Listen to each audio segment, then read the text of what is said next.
Okay. Welcome to the November 2025 committee meetings of Dubbo Regional Council. I advise that Council is now web streaming its standing committees and council meetings live to the internet, and as such, all those present should refrain from making any defamatory statements. Your attendance at this meeting is your acceptance of the condition that your image may be recorded and streamed to the internet, as well as being retained in the archive of the recorded council meetings and standing committee meetings. Dubbo Regional Council have implemented a new meeting management system called Resolve. During tonight's meeting, Council will be utilising this system, and as such you may notice a change in the presentation of the agenda items on the website. The online voting display will not be available at this meeting as staff work with the new system for full implementation. Councillors will also be using the new system during these meetings, and as such we ask for the community's understanding that there may be a slower pace for tonight's meeting. I now open the November ordinary meeting of Council, the time being 5:31 p.m. 1.1, the prayer will now be delivered by Councillor Butler. Let us pray. Thank you, Father, that by your grace you grant wisdom to us, your council, that we might make righteous decisions that provide justice, prosperity and equity to those entrusted to our care. We welcome your presence here tonight. In Jesus' name, amen. Amen. 1.2, acknowledgement of country. Councillor Wells, please. Or welcome to country. Thank you, Mr Mayor. Yurdumarang Yundubam.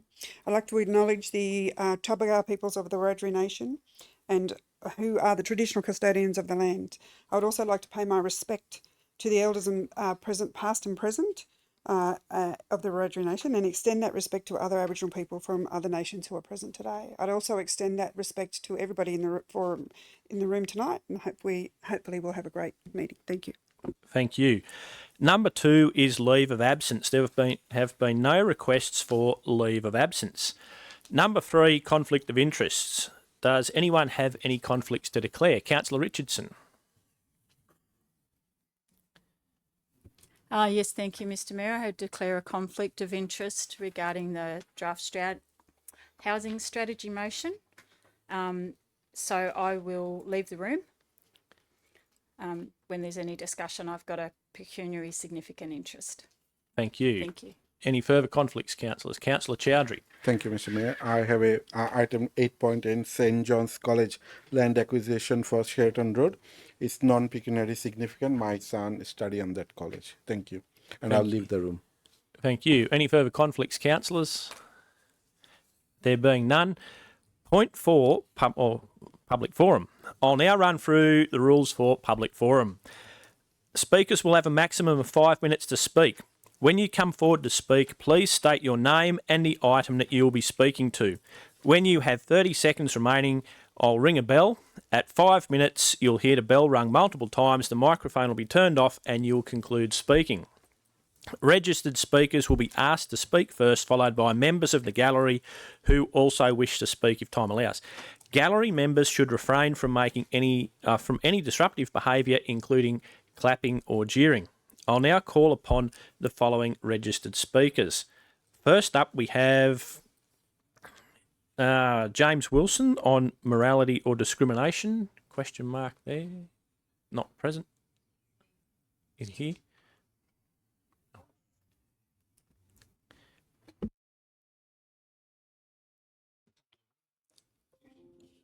here? Speaking it. So, Mr. Wilson, just come up to the mic.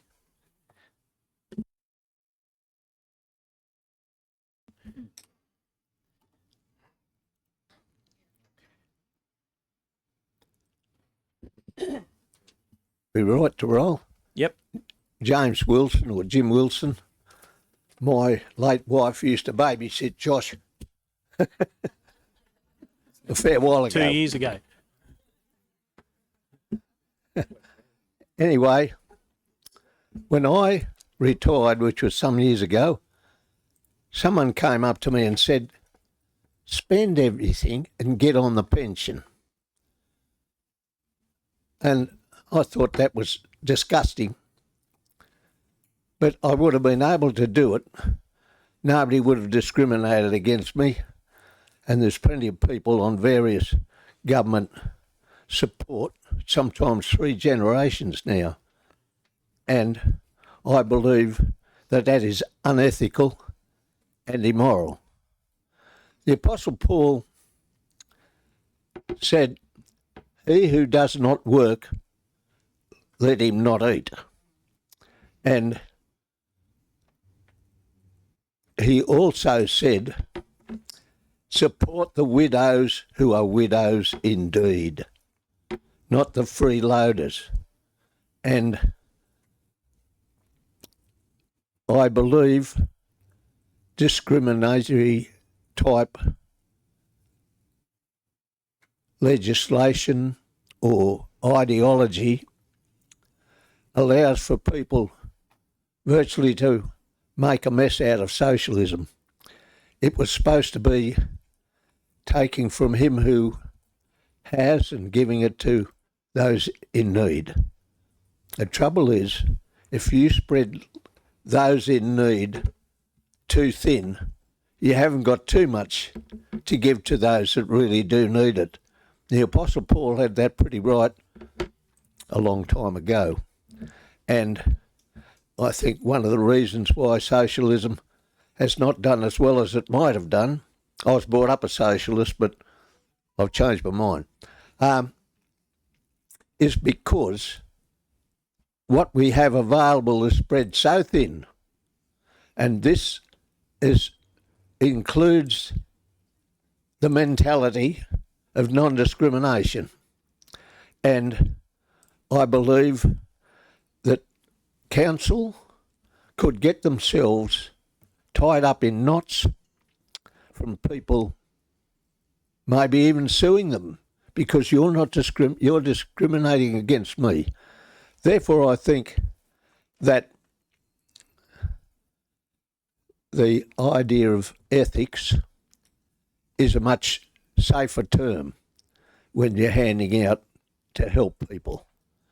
And mankind is a moral being. He knows right and wrong, and even the postmodernists who don't believe in right and wrong, they say if you believe in right and wrong, you're wrong.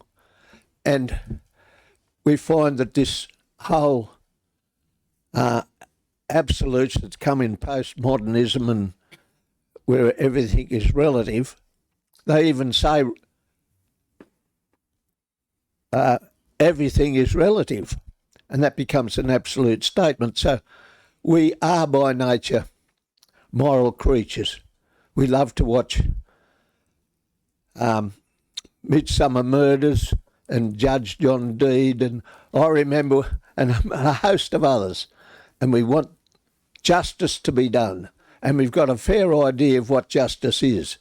And when I was a kid, every B-grade movie pretty well was Western, and they were all about right and wrong and justice being done. And I think council would be much helped by having ethics and justice as a guide rather than discrimination. Thank you. Thank you very much. Next registered speaker is Mr. Dennis Killich on the planning proposal, 19L Sheraton Road, Dubbo.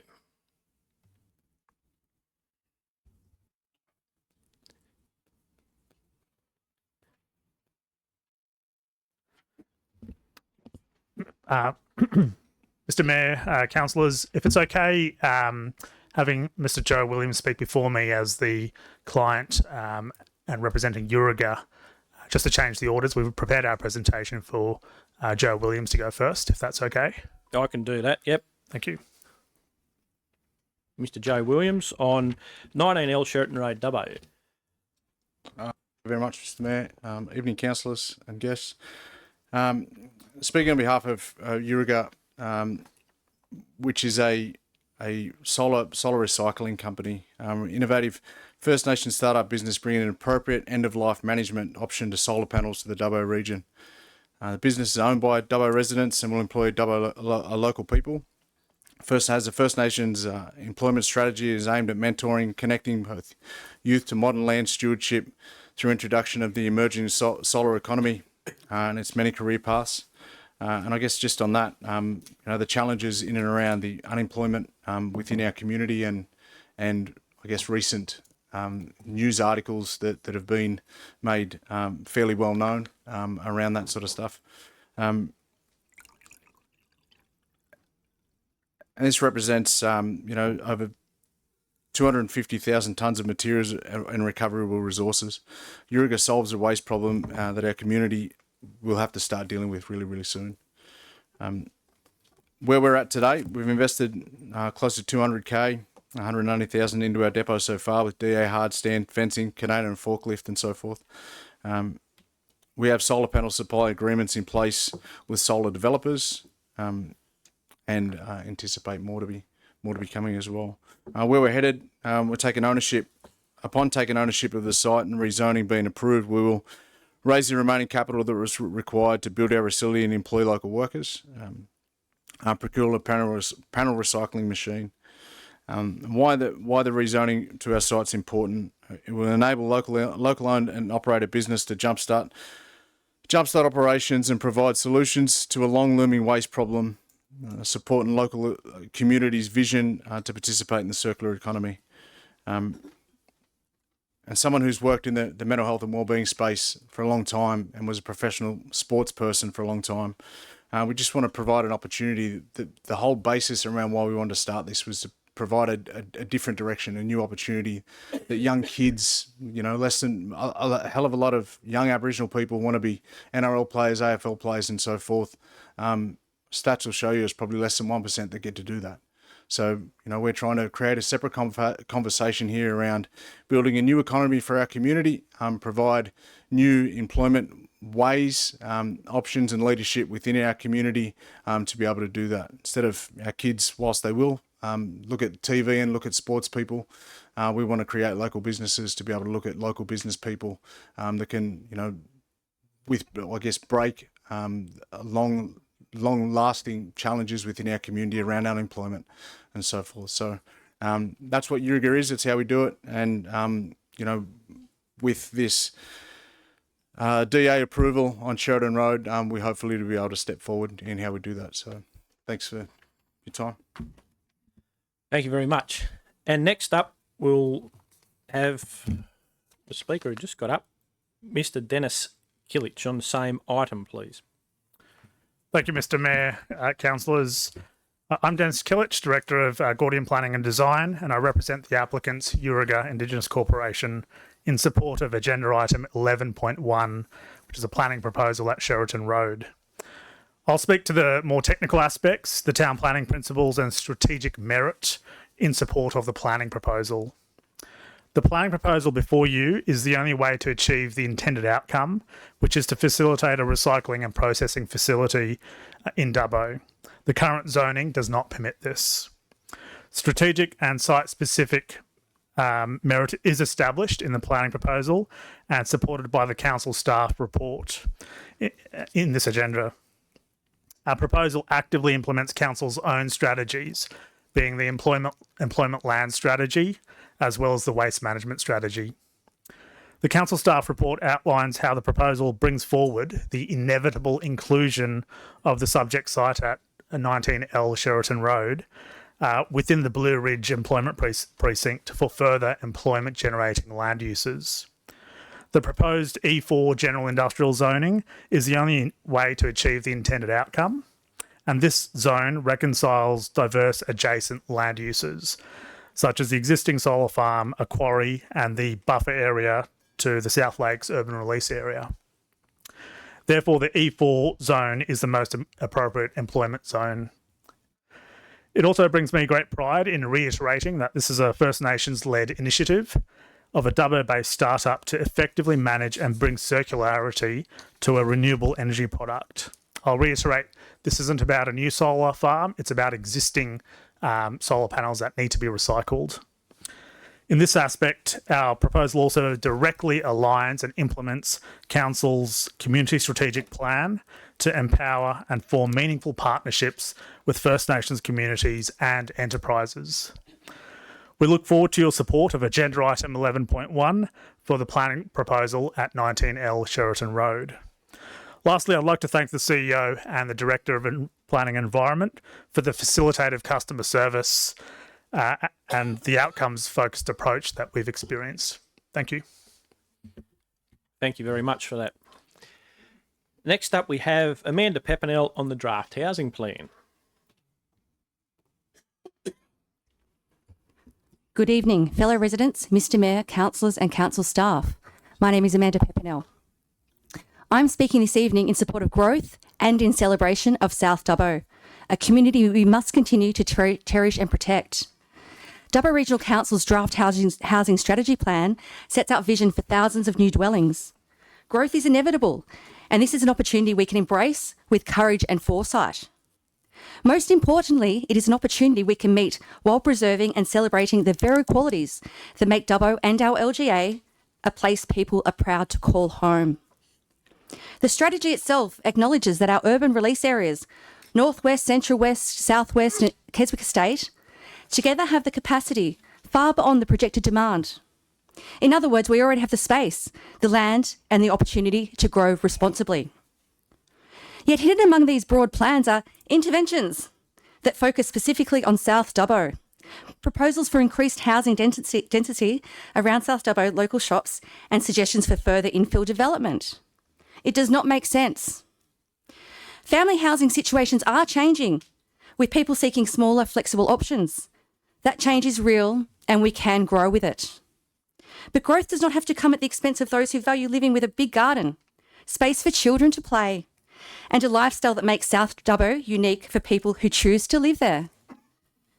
Most residents do not see South Dubbo as a blank canvas, nor a museum piece frozen in time. South Dubbo is a living suburb, diverse in housing, rich in heritage homes, shaded by established trees, and alive with native birds. South Dubbo does not have the infrastructure to support major new density, and it is lazy planning to simply tap into South Dubbo, rather than invest in building proper infrastructure in new release areas. Growth should be matched with foresight, not shortcuts. Whilst I respect Councillor Jennifer Cowley's effort to respond to community concerns, her motion does not solve the problem. It delays action and creates uncertainty and leaves South Dubbo exposed, even while residents are still making submissions. Taking out interventions 1 and 2 for review is vague and risks putting the issue on the shelf with no clear timeline. Deferring intervention 3 for 5 years just means 5 years of doubt, while areas like South Lake, Cypress Park and Keswick are ignored. Please review this motion and listen to the community. The draft housing strategy mentions affordable housing, but the question has not been answered. Affordable for who? It's a very important question. Affordable for who? Keswick estate blocks remain out of reach for many and have not all been sold. What a missed opportunity. Council should be investing in affordable housing, genuine affordable housing in areas designed for growth. We've seen $11.25 million directed to the Renewable Energy Awareness and Career Training REACT Centre, a significant investment in education and training.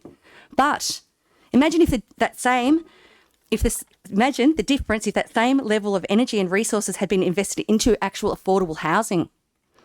Let us look outward. Let us design our new urban release areas to be communities in their own right. Places with shops, schools, parks, and identities of their own. Let us model them on the strengths of South Dubbo so they become vibrant centres rather than commuter suburbs. Give them names, give them character, and give them the chance to thrive. So tonight, clearly yes to growth, yes to diversity, yes to density, but not at the expense of South Dubbo. Let us protect what we already have and let us build new communities that future generations will be proud to call home, like South residents are proud to call home. Council submissions close at 9 a.m, Monday to 8th of December. Thank you for the extension. So 9 a.m, Monday the 8th of December. I encourage all residents to please make a submission so every voice is heard. If you would like help to make a submission, we will be at the South Dubbo Tavern on Saturday the 6th of December, 1 p.m. So please come along and we can help you make submissions. Thank you very much. Thank you. Next speaker is Mr. Peter Reardon on changes to State Environmental Planning Policy, Transport and Infrastructure 2021. Thanks, Chair. Before we start the clock, I believe there's a handout that the CEO approved. Is that something that's been distributed? Yep. Awesome. I'll be sort of referring to that as we go. So I better start the clock now, I guess. There we go. Very good. Pete Reardon, Chair of the Save Geary Stop Boree Solar Project. Thank you for the opportunity to talk to Council tonight. Councillors should have that handout. There's a couple of key points I want to highlight. This is part of the submission that we put into the housing strategy. Number one, Geary is punching above its weight when it comes to renewables. Currently, there are 1,375 megawatts of renewable energy projects within 20 kilometres of Geary. Now, that's capable of powering up nearly 500,000 homes. That's almost 20% of the approved RES capacity, not even including the Energy Co projects.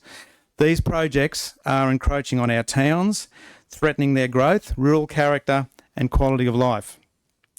These are the very things that Dubbo Regional Council want to nurture and maintain in the very latest housing strategy. So there are conflicting objectives here. Geary has provided minimal objections to date for renewables. If you go back through the records, there's hardly any objections. Regardless of your ideology, we are doing our part, but now Boree is a step too far. Enough is enough. Number two, there's a current planning policy to protect regional cities that you may be aware of under the State Environmental Planning Policy, Transport and Infrastructure 2021, Section 2.42. It's a very, very interesting read when you look at that. I refer you to the map on page 3 of your handout. This is a map of Dubbo. The pink area is designated a 10-kilometre zone to provide some level of legal protection, not total, but some level of legal protection of Dubbo from solar and wind electrical generating works, particularly state significant development. However, you can see that all the satellite development, all the subdivisions and towns such as Wongarban and Geary, the Parramatta's of Dubbo, are in this area. So there's a good clear diagram there. Imagine wrapping 3,000 acres of solar panels around the north side of Parramatta 60 years ago. The Dubbo Regional Housing Strategy has identified that growth for Geary is actually going to be to the north of town, okay, towards this industrialised facility called the Boree Solar Project. So it's 3,000 acres to the northwest, north and northeast of Geary, only a few kilometres away. So the rural charm and growth of Geary cannot be achieved when this infrastructure wraps around the town just a few kilometres away. The Stop Boree group will drive an initiative, we're very organised, to work with relevant agencies, council and departments to modify and update planning policy. Whew. Murray says, we know this is complex and takes time, but we need to understand that these facilities are going to be in place for decades, tens of years. So we've got to get it right. So we'll be actively lobbying for the following modifications to current planning policy. So current planning policy needs to be improved. So we're going to look at increasing the exclusion zone around Dubbo from 10 kilometres to 15 kilometres.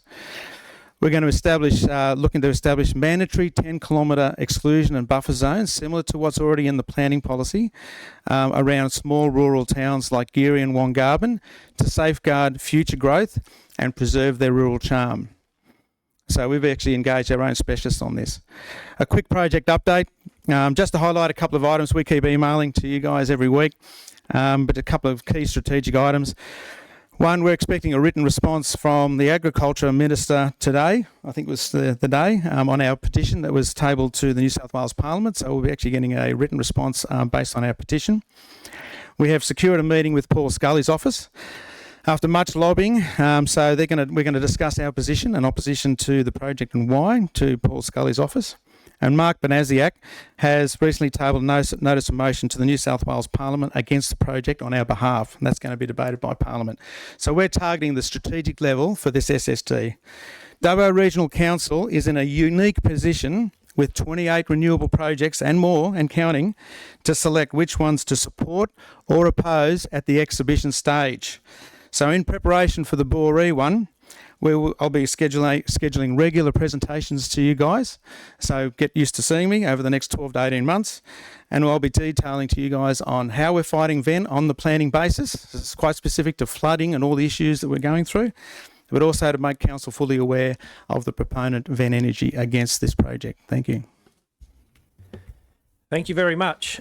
Next, we have Tamara Newstead on item 9.3, notice of motion, Hampden Park.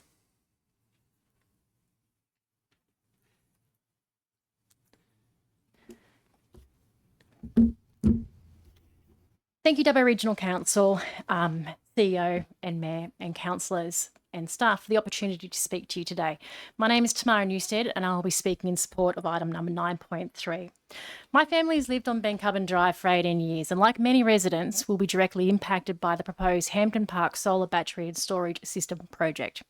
I'd also like to thank Councillor Butler for lodging a motion opposing this project. This is an important opportunity for councillors to act. For months, we've worked tirelessly to raise awareness within the community and the relevant government and non-government organisations. Why? Because the proponent has failed to provide meaningful engagement. Many residents remain unaware of this project, and for those of us who are aware, we're exhausted.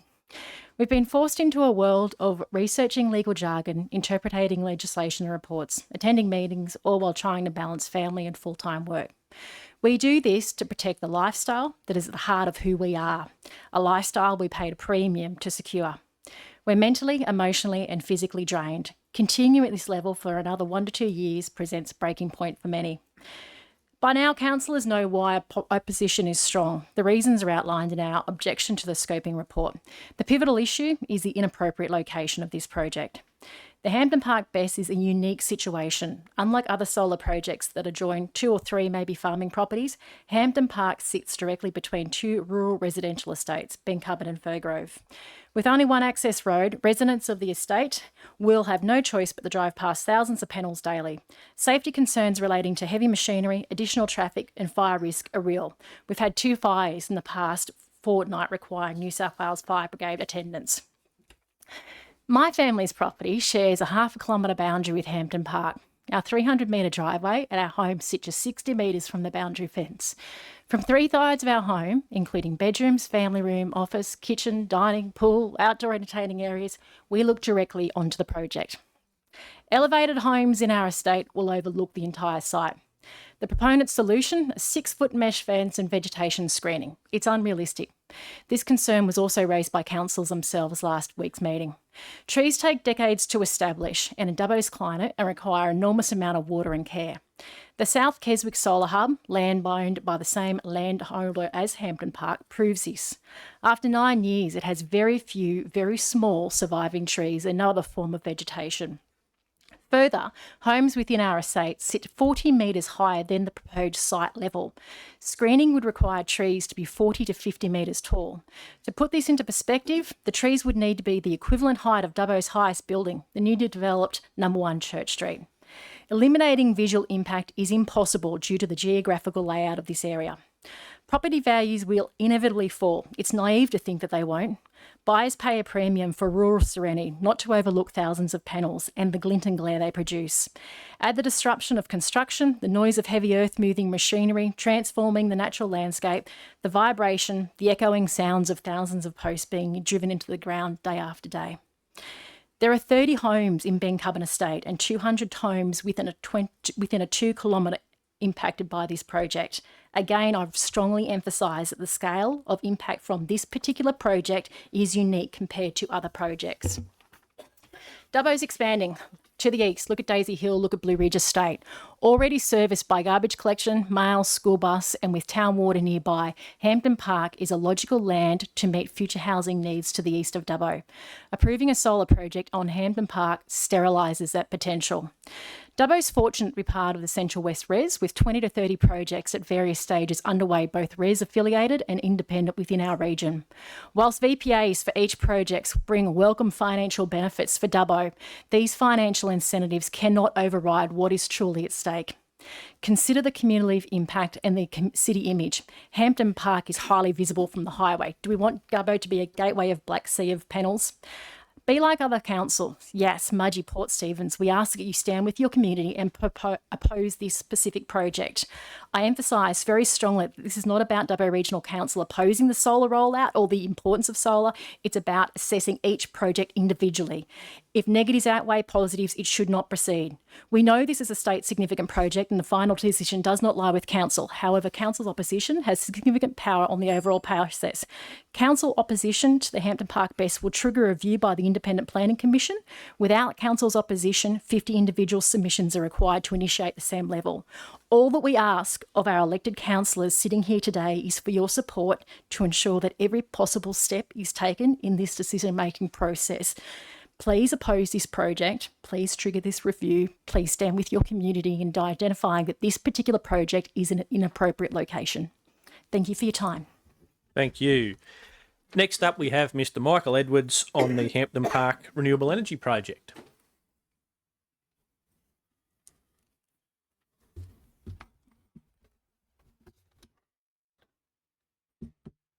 Just grab my water.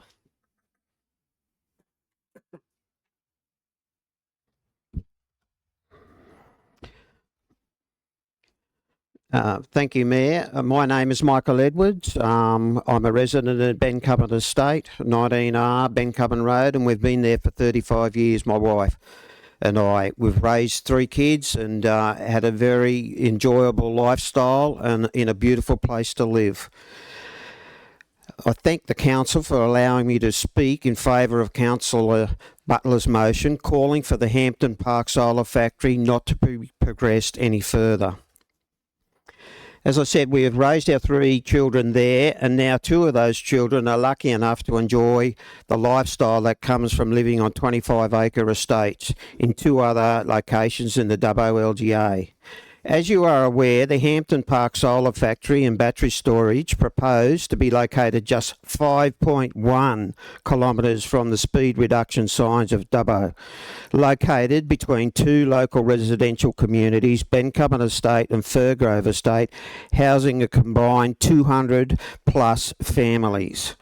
In 2019, Council prepared an issues paper for review of the Dubbo Rural Areas Development Strategy, and within that paper, which was placed on public display, it identified Hampton Park as having potential for further analysis to address future rural residential developments.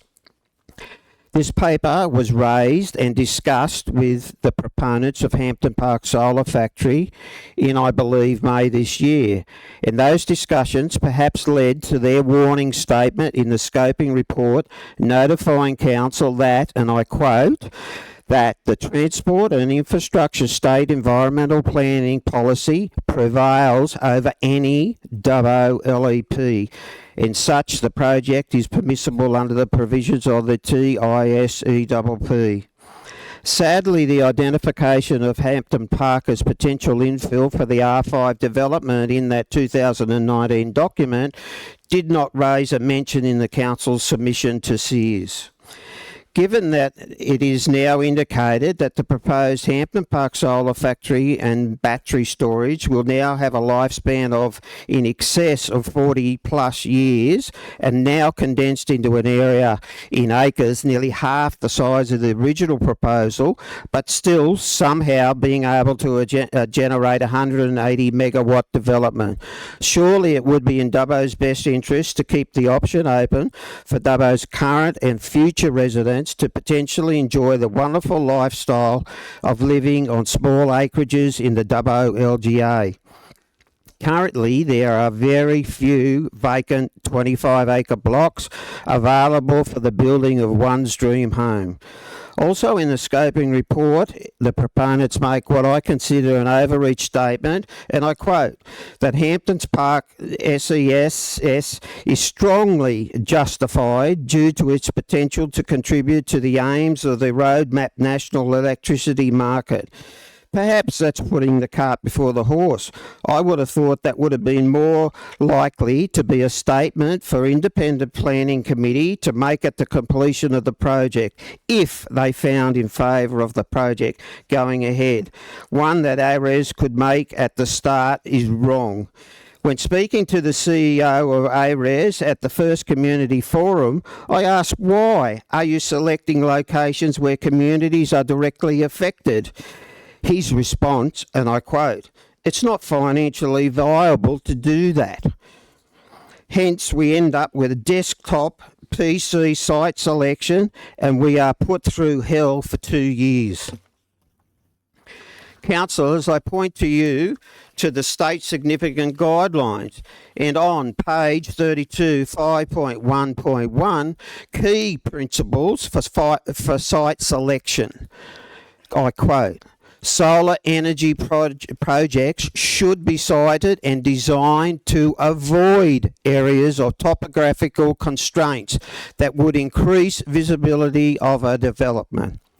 That's what Bencubbin Estate is. An area that has topographical constraints and scenic views. Also in the scoping report, it actually says on page 16, Appendix E, visual assessment, and I quote, "A visible solar array and ancillary infrastructure does not necessarily constitute a visual impact." Really? What hope have we? And finally, what actually is meaningful engagement? When 96% of our community, 96% of our community say no. At what point does that community's no get heard? Thank you for the opportunity to speak. Thank you very much. Councillors, I move that we extend public forum by another 5 minutes, seconded by Councillor Chowdhury. Anyone wish to speak? No, I'll put that to the vote. All those in favour, show of hands. Against, I declare that carried for another 5 minutes. Next up, we have Mr. Peter Duggan on the draft housing strategy.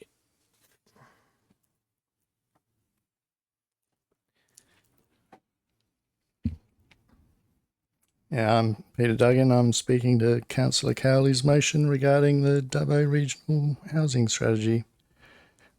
Good evening again, councillors and Mr. Mayor. By now we've had our fun in arguing our fors and againsts for rezoning parts of South Dubbo. Tonight I'm here to again put forward the case to remove the proposed place interventions for South Dubbo from the draft housing strategy. Removing these place interventions do not compromise the goals of the Dubbo housing strategy, which is to guard the development of 5,000 new dwellings in the Dubbo LGA over the next 15 to 20 years. I believe you can have your cake and eat it too. There are already plenty of opportunities for appropriate developments within the proposed urban release areas and the existing urban areas of Dubbo, including South Dubbo. As I stated in last month's public forum, I say yes to housing diversity and density, but done well and done in the right places. Is South Dubbo the right place for the kinds of proposed development? No.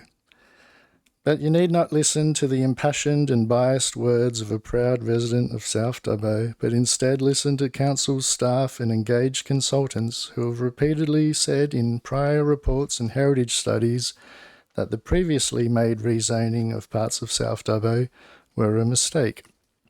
In fact, the 1996 Dubbo Residential Areas Development Strategy said that the existing rezoning of parts of Central and South Dubbo were imprudent. Imprudent meaning not showing care for the consequences of an action. Thank Councillor Cowley for the intention of her motion tonight, but I would like to suggest that the motion should instead be to completely remove South Dubbo from consideration in the housing strategy, just like how the existing urban areas of Central, North, West and East Dubbo were largely not included.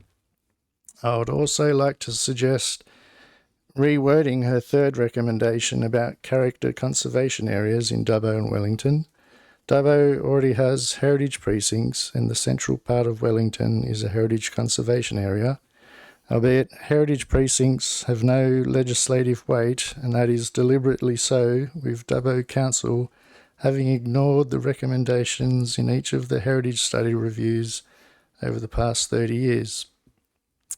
So Councillor Cowley's motion could instead include a request for initiating a new heritage study review for the whole Dubbo region, in particular a review looking at the provision of heritage conservation areas. For unlike the common misconception being included in a heritage conservation area would not lock out development and reduce one to living in a museum, but instead it aims to retain those buildings and elements that make a place significant. So please, let's look forward to the future, a future that sees Dubbo continue to grow into a vibrant city, but a future that looks to protect and retain what makes it a great place to live. Thank you. Thank you. We've got 1 minute 30 left if anyone would like to speak. There's a hand there. Yes, please come up to the microphone, state your name and the topic, and you'll have a short time to speak. Hi, thank you very much. My name is Lorraine Grace. I'm at 52L Old Double Road. Thank you, Mr. Mayor and councillors, for this opportunity. I will only take the 2 minutes that you have left.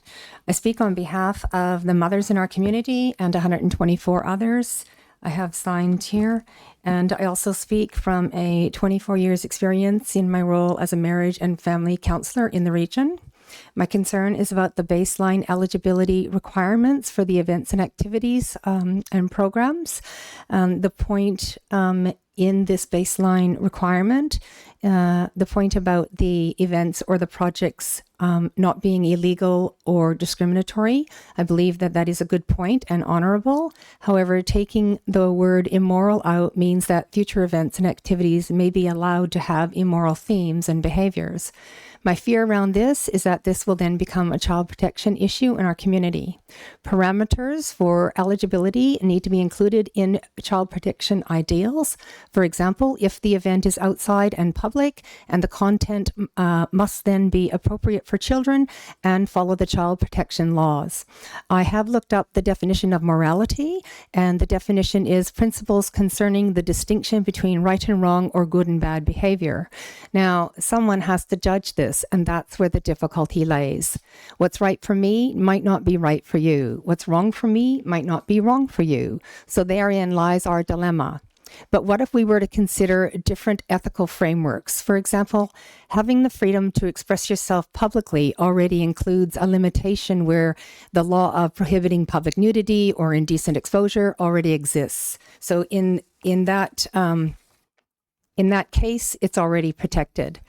When we look at approving public events with adult themes, this could risk child protection if we have the word discrimination in there, because there are lots of groups, as we know, that are coming along saying that you can't discriminate against us, and then they may also hold an element of immorality or an element of unethical guidelines where child protection issues would become a problem if children or family were there at those functions. These types of functions may need to occur indoors rather. Ms. Grace, that's the 2 minutes. Thank you very much for that. That concludes Public Forum for this month. We now have a special presentation to make. Customer Experience Awards presentation will now take place with our fantastic Customer Awards team. We're proud to acknowledge the team as winners of the 2025 National Local Government Customer Service Awards that was recently held in Ballina. This year's event celebrated 30 years of excellence in local government customer service, with the theme being Powered by People, Driven by Design. I'd like to call forward the Manager Customer Experience and Engagement and the Customer Experience Team Leader to accept the following awards, which I'll read out with their blurb. First award was the Innovation of the Year Award. The Customer Experience Team has recognised web chat as a growing communication channel for customers. By introducing a Copilot AI feature, they used high-quality online information to deliver fast, consistent solutions. This AI-assisted capability improves efficiency while maintaining a human connection. It's a key step in supporting Council's digital front door. And the second award, which the team was successful in, was the Team of the Year Award. Following last year's highly commended from the leadership program, the team focused on productivity across culture, health and performance. This approach helped to establish a model that emphasises empowerment and collective responsibility. The customer experience team has continued to drive innovation and deliver exceptional customer experiences for the community, and they've been rightfully rewarded for that and recognised. So I'll call forward the customer experience team to collect their prizes, please. Round of applause, please.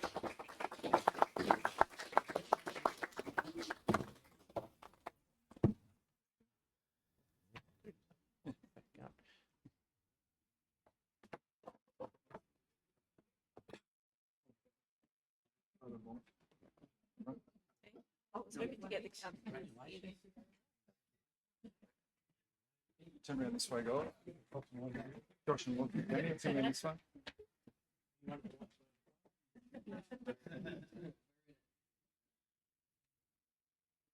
Awesome, thank you. Well done.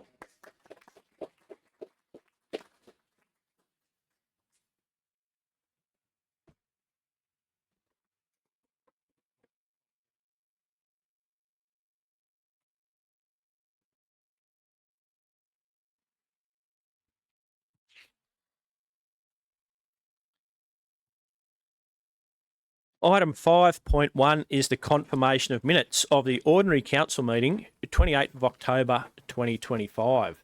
Do I have someone to move that, please? Councillor Chowdhury, seconded by Councillor Ivey. Councillor Chowdhury, would you like to speak to your motion? No, thank you, Mr. Mayor. Any further debate, councillors? There being none, I'll ask that the voting be open, please.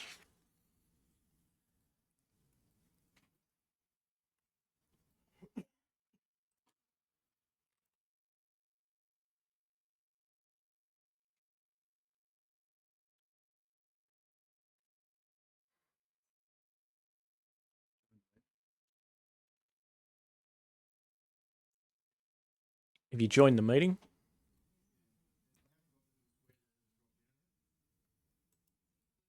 Manually.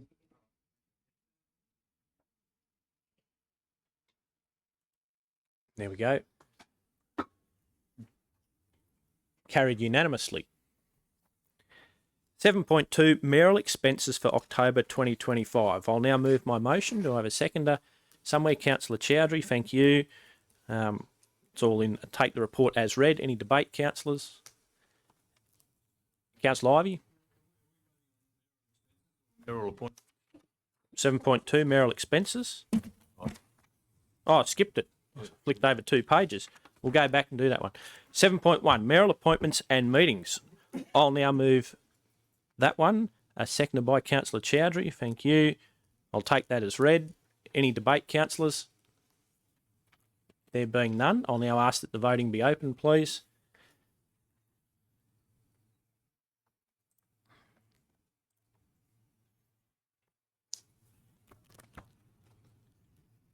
I'll now close the voting.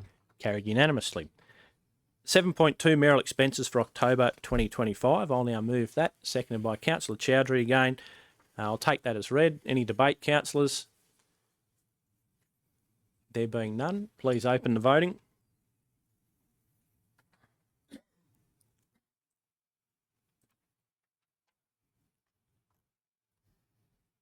Carried unanimously. 7.3 investment under section 625 of the Local Government Act for October 2025. Do I have someone to move that, please? Councillor Chowdhury, seconded by Councillor Toynton. Councillor Chowdhury, would you like to speak to that? No, just to make a comment, like it's good to see like we're getting a bit interest, and hopefully that interest will help council to improve more facilities for the community. Thank you. Thank you. Further debate, councillors? There being none, I'll ask that the voting be open, please.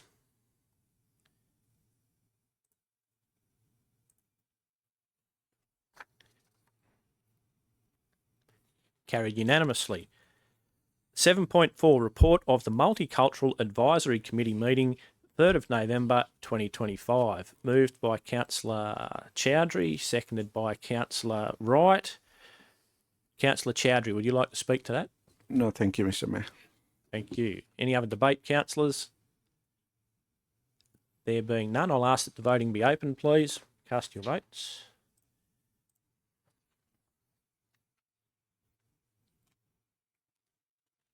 Carried unanimously. The next is matters considered by committees. Do I have someone to move that on block. Councillor Cowley. Thank you, Mr. Mayor. I would like to move that Council adopt the recommendations from standing committees, the items being 8.1 through 8.13 as printed in the business papers. Save and accept With the 8.8. exception of 8.8, which we will deal with separately. Thank you. Seconded by Councillor Chowdhury. Councillor Cowley, would you like to speak to that at all? No, thank you, Mr. Mayor. Thank you. Any other debate, councillors? There being none, I ask that the voting be open, please.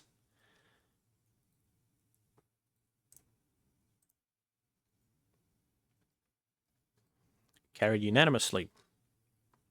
Councillor Cowley to move 8.8.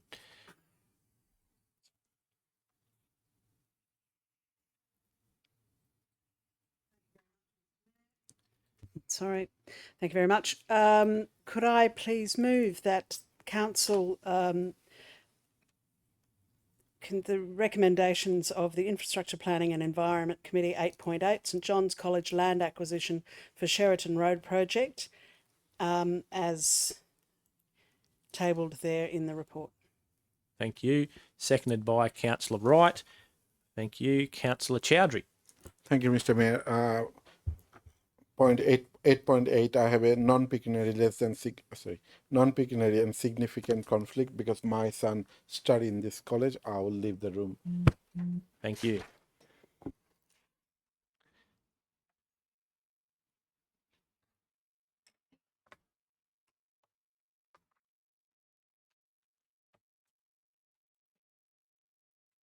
Councillor Cowley, would you like to speak to your motion at all? No, thank you, Mr. Mayor. Thank you. Any other debate, councillors? Councillor Ivey. Thank you, Mr. Mayor. Could I just ask some clarification? I know at the committee meetings when this item was discussed, there was some discussion about the wording of compulsory or the need for compulsory acquisition. When I gather what had happened, that was a formality or part of the formal process because negotiations were ongoing between the council and St John's. Has that? Can I just ask? Has that been resolved, or is it it's still in progress? The CEO. Still in progress for you, Mr. Mayor. Further, councillors? There being nothing, Councillor Cowley, anything right to reply? No, thank you. Could I have the voting open, please?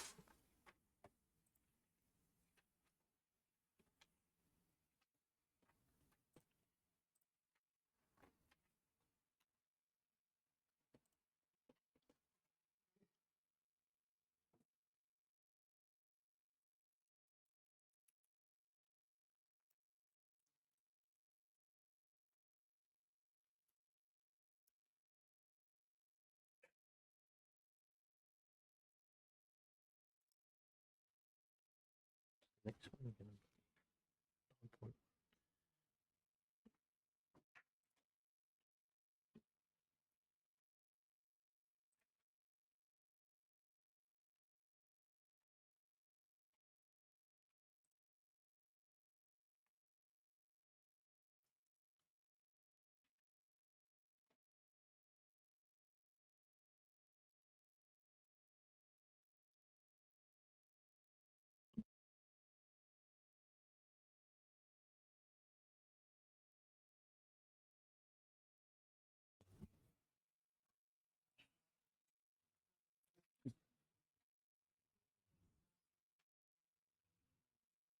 Or if you're happy if we just do it manual, you'll announce your vote.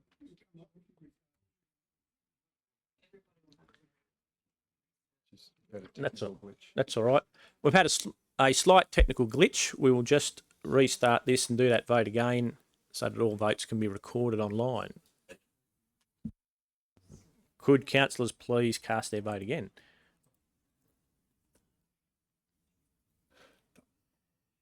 Done. Carried unanimously. Could Councillor Chowdhury please be invited back into the room?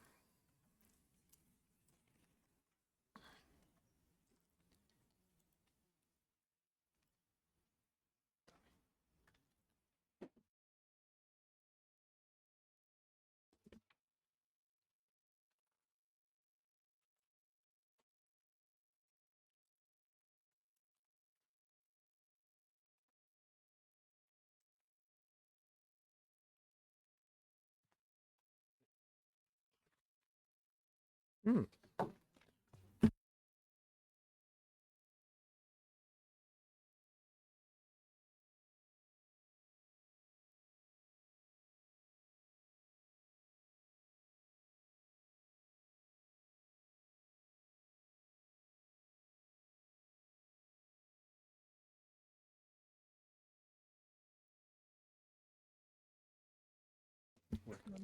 Okay.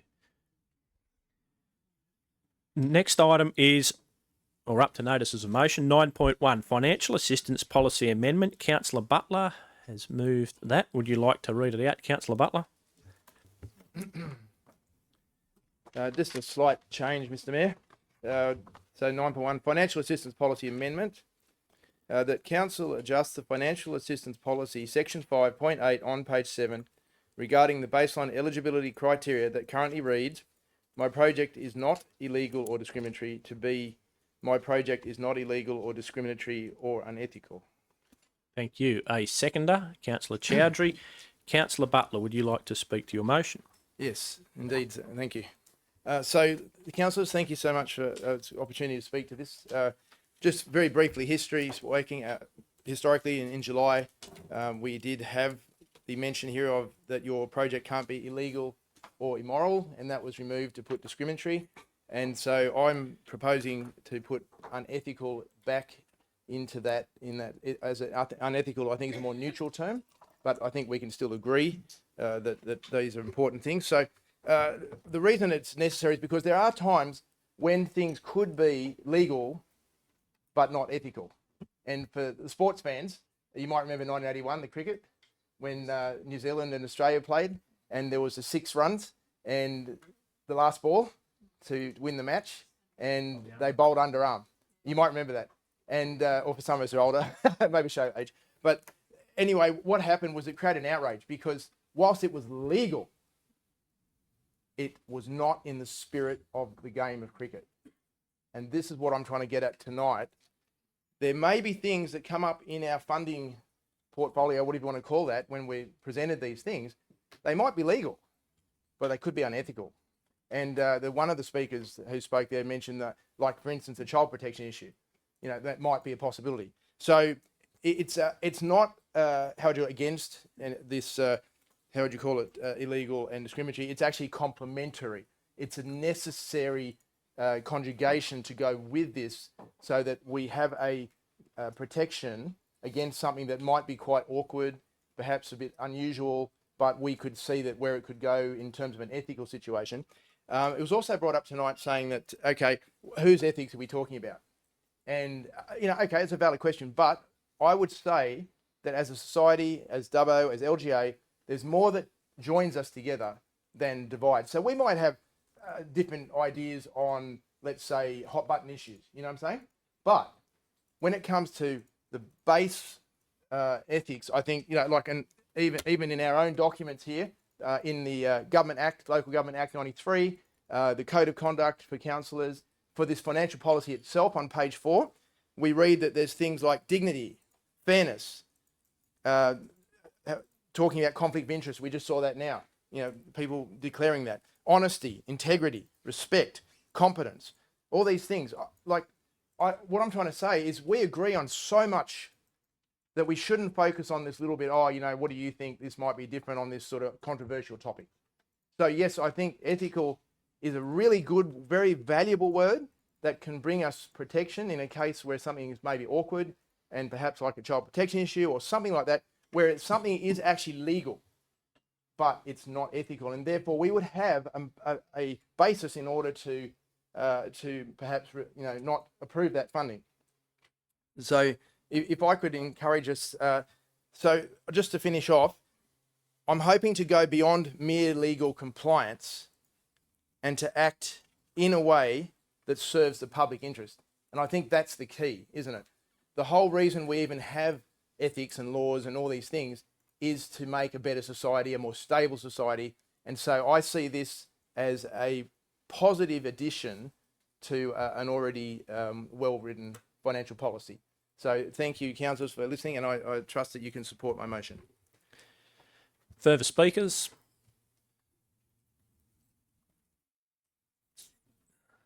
Councillor Wright. Thanks, Mr. Chair.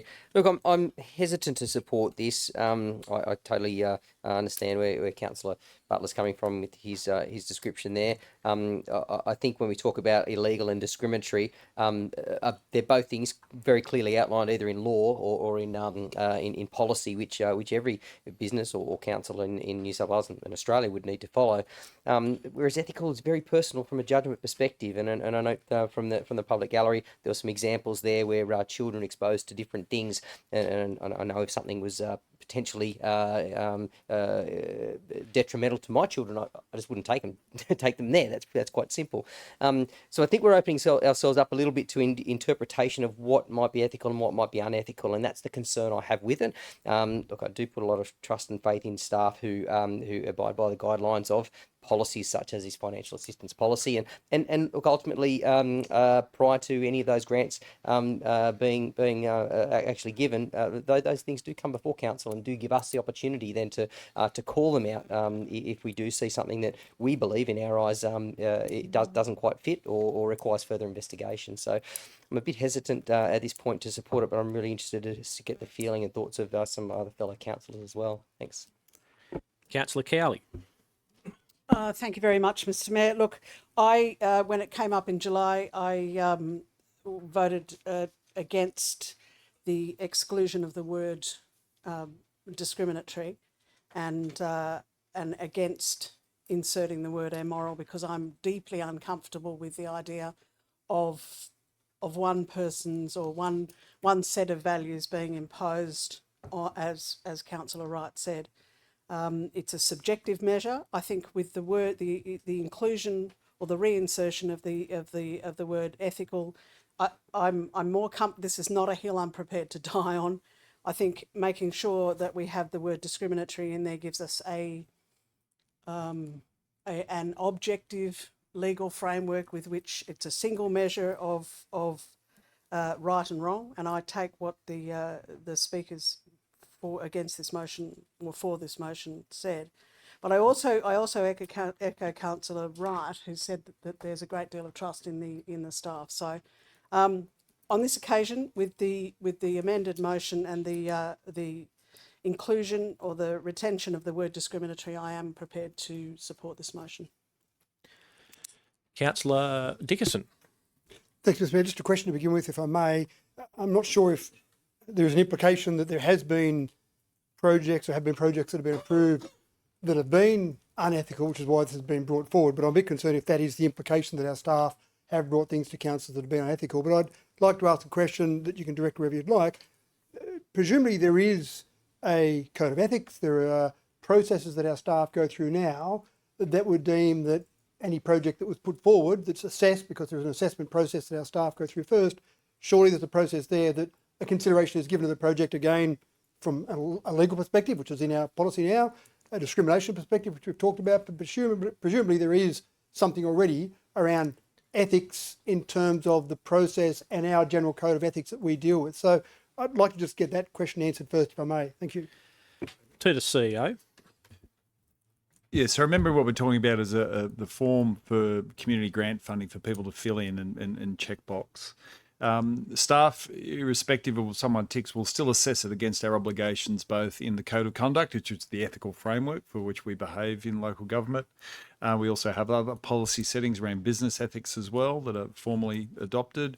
And then also, importantly, legislation. So staff would have that lens of legislation. We actually have very strong obligations, for example, in terms of child safety. We have appointed child safety officers. So with the various lenses that technically expert staff bring, and there's a panel of staff that consider these applications. We're not just relying on ticket box. Oh, that's okay. It's clearly the benchmarks. They're bringing that lens to it all the time. I'm unaware of any unethical funding. Indeed, councillors, when we bring that to you, that is another lens that you bring with your broader community, your individual, but therefore covering a broad range of community views to the giving of money to community groups and sometimes individuals to undertake community activities. So to that point, no, I'm not aware of anything unethical. I think it would be very obvious because we have to bring those grant applications to you with our staff recommendation. And I know in practice, councillors can sometimes disagree with a staff recommendation, and typically it's not all of them, but there will be some adjustments. And you may recall, and I do apologise, it might have been in the last term, where councillors weren't quite certain about the background of a proponent, so they sent that away for staff to do more research and bring that forward. So I do think there are safeguards, both from a policy setting, legislation by which we're required to act, and then also the mechanics, and some of that mechanics is bringing it to, I guess, very transparently to council as well. I hope I've answered the question. Councillor Dickerson, further. Thank you, Mr Mayor. So based on that, and I suspected that was the case, then I think we've got some safeguards in place already with the staff review of the process. And then the ultimate safeguard, as Mr Wood said, comes back to us as a group of councillors. And we hope that the group of councillors elected by the community to represent the community can make those decisions based on individual cases. And as Councillor Wright said, there is no strict legal definition of the word ethics, as there was no strict legal definition of the word morale in terms of the last debate we had around this. So it does seem like we're introducing a word into a policy for the sake of having a word in the policy, when the reality is there is a process that's already undertaken that makes sure that when a project is finally awarded some money from council, those steps have already been put in place. So I'm quite comfortable leaving the policy as it is, and I'm also conscious of the Parkinson's law of triviality, that we might spend a lot of time debating something of very one word in a policy which really is, in my mind, already covered with our current policies. Thank you. Further debate. I'll just say something quickly on the way past. Look, I'm happy to support it. It doesn't seem like a big issue to add unethical in there. It doesn't seem like it's going to create any great controversy or division. And we have the DRC business ethics policy, and lots of organisations have a code of ethics. And look, if it means something to some people and just also shows that we are acting ethically, people can look at it later and say, yep, that's in there, that's good, and have an extra layer safeguard of people saying, yes, council is an ethical institution and organisation, so I'm happy to support it on that basis. Further debate, councillors? Councillor Ivey. Just following up on that, Mr Mayor, look, I don't disagree necessarily with what you say, but it is important to realise that this is a motion that goes to what the applicant is going to say. It goes towards saying that the applicant must tick a box to say that it's unethical. It's nothing to do with what this council will consider. And I think that's a very important point. As other Mr Wood and Councillor Dixon just said, we've got some good processes in place to appraise these applications. So we will make a decision based upon a whole range of criteria of which applications will be successful, one of which, yes, may well be ethical, or whether it's good value for money, or whether it's representing or helping a broad section of the community. They're the sort of issues we should be concentrating on, not whether the application has a box that the applicant has to tick. Thank you. Further debate, Councillor Toynton. Thank you, Mr Mayor. Just touching on to Councillor Ivey's point with the applicant ticking a box.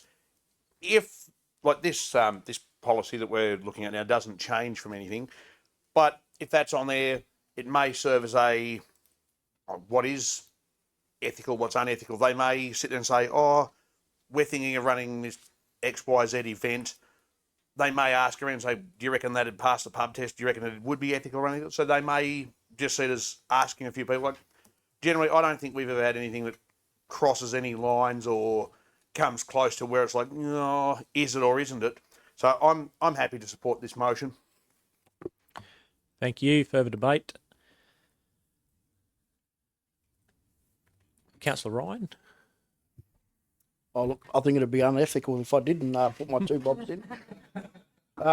Look, I think, no, seriously, with the safeguards that we've got in place, you know, having the one word change, unethical, like I said, we've got ethical policies and whatnot inside.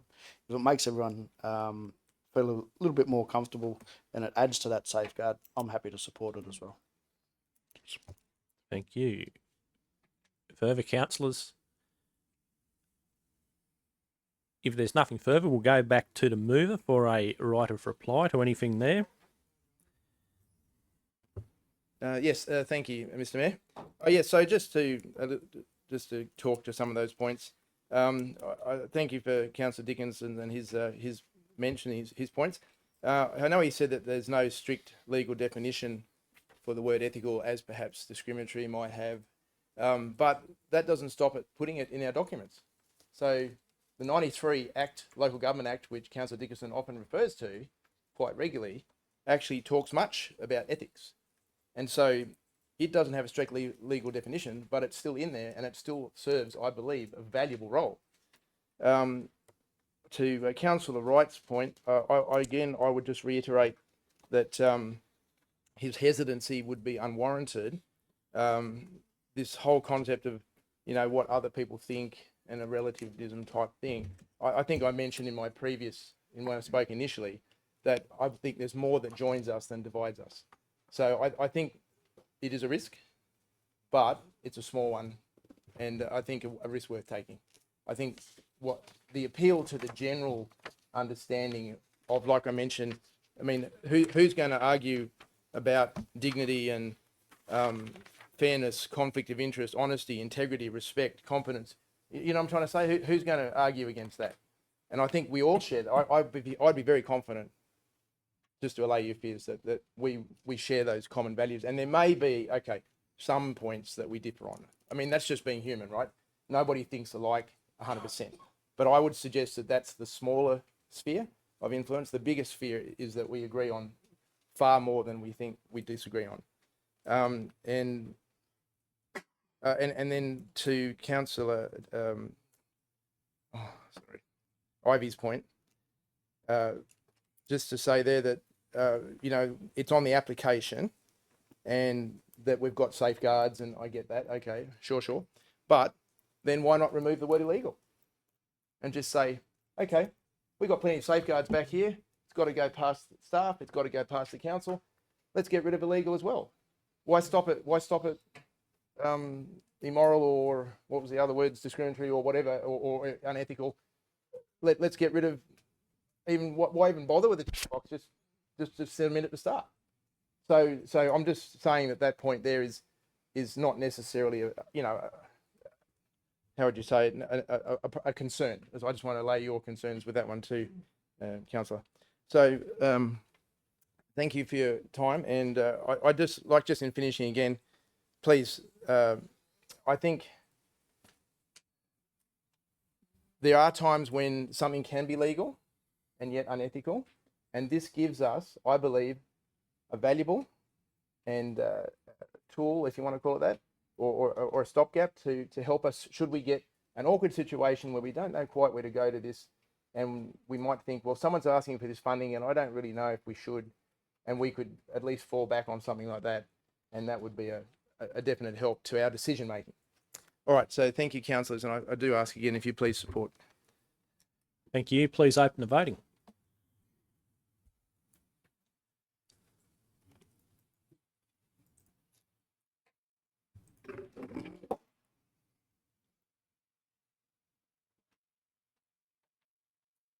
I declare that carried 9 votes to 2. The next item is 9.2 Draft Housing Strategy. Councillor Cowley, would you like to move your motion, please? Thank you very much, Mr. Mayor. Yes, I would. Could I please place the following notice of motion? Nope. Could I move that with regard to the draft housing strategy, that number 1, that place interventions 1 and 2 for Dubbo South, as included in the draft Dubbo Regional Housing Strategy, be removed to allow for further review. 2, that place intervention 3 for Dubbo South, as included in the draft Dubbo Regional Housing Strategy, be deferred and considered with the review of the strategy after its first 5 years of operation, in accordance with the requirements of the State Government Department of Planning, Housing and Infrastructure. And 3, that the General Manager prepare a report to the February 2026 meeting of Council on the status of preparation of a comprehensive development control plan for the local government area and the process for the identification and inclusion of a character conservation area in character conservation areas in Dubbo and Wellington. Thank you. A seconder, Councillor Ryan. Any conflict of interest to declare? Councillor Richardson. Yes, thank you, Mr. Mayor. I have a non-pecuniary significant conflict of interest, so I will be leaving the room. You got to state what it is. Sorry. I actually own property in the area. Thank you. Thank you.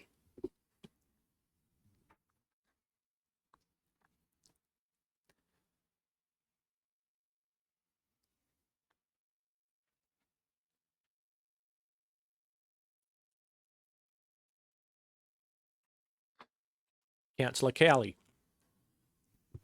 Thank you very much, Mr. Mayor. And look, firstly, I'd like to start by thanking Director Steve Jennings and his entire team for taking the time and the patience to talk me through the housing strategy. I too live in South Dubbo, and I returned recently from a leave of absence and was alarmed by the rumblings that I heard within my own community down in South and wider across Dubbo. I would also like to have the capacity for the strategy to be explained to me in great detail was terrific, and it's a privilege to have had that one-on-one time, which not everybody gets. Also, I would like to thank Council for twice extending the submission times, and also for putting on the 4 extra public meetings to allow people to get their heads a little bit further around the strategy, which is a very complex process, and so it should be. It's an important document, and it's the first time that Council has considered the entire LGA in terms of housing strategy, so it should be complex. However, in presenting such a complex document to our community, we need to take that community along with us. And with due respect, I'm not sure that has been the case with the draft housing strategy, in the early stages at least. We need to communicate very clearly and in plain English exactly what these sorts of strategies mean, particularly if we're going to avoid the situation that we now find ourselves in with a great deal of fear and confusion surrounding this strategy. There's also the muscle memory in the community from 2014. I am assured, and from my understanding, this is a completely different beast. But unfortunately, that campaign in 2014 has left a really nasty legacy of suspicion around Council. And that's something that Council needs to overcome and work with the community to overcome. I say again, this is not about immediate rezoning. It's not about putting a bulldozer through South Dubbo, and that needs to be clearly enunciated. So what this motion is about is effectively tapping the brakes a little bit. It's not about scuttling the whole project, and I understand that people wanted it tossed out completely, but in my opinion, my humble opinion, I think that would be very irresponsible. So this is not about scuttling the potential for development in South Dubbo and particularly around the Boundary Road and Tamworth Street shops, which is where I personally shop, do my business, and I'd be happy to not leave South Dubbo if I didn't have to. I've lived there for 30 years. I've also raised my family there and I love it.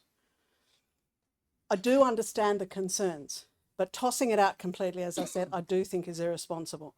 We're staring down the barrel of some significant, if we're lucky, population growth, and there are some fantastic statistics in the report for those who care to go looking.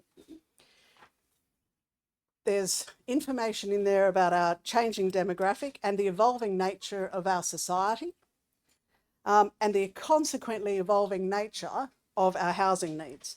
And there's some really interesting information. So I'm not going to try to draw it all out tonight, and I would urge you to have a look in the strategy. But we must plan for that future. And I take the point that we have lots of greenfield sites, but this is about a mixture. So what this motion does is allow some breathing space for the decisions we make now for the community that we want to build for our kids, our grandkids, 10, 15, 20, 50 years down the track. So parts 1 and 2 are essentially proposing to tug on the reins a little bit, to allow further review and to allow for the community to have further consultation, further information, and walk alongside. Council's responsibility is to walk alongside the community with this. The second part is to prepare a neighbourhood plan in consultation with the community that explores opportunities for infill development, particularly in areas close to the centres, close to centres and on corner sites. Now, this is proposing that this be deferred and considered after the first 5 years of the strategy, which is actually legislated as per state government regulations. So it's coming up for review anyway.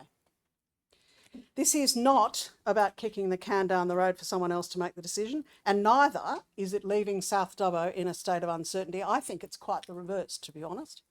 It's helping to ensure that the people of South Dubbo and the people of Dubbo in toto have a stake in the plan, but also that the plan is evidence-based and that residents have the opportunity for ongoing information and input.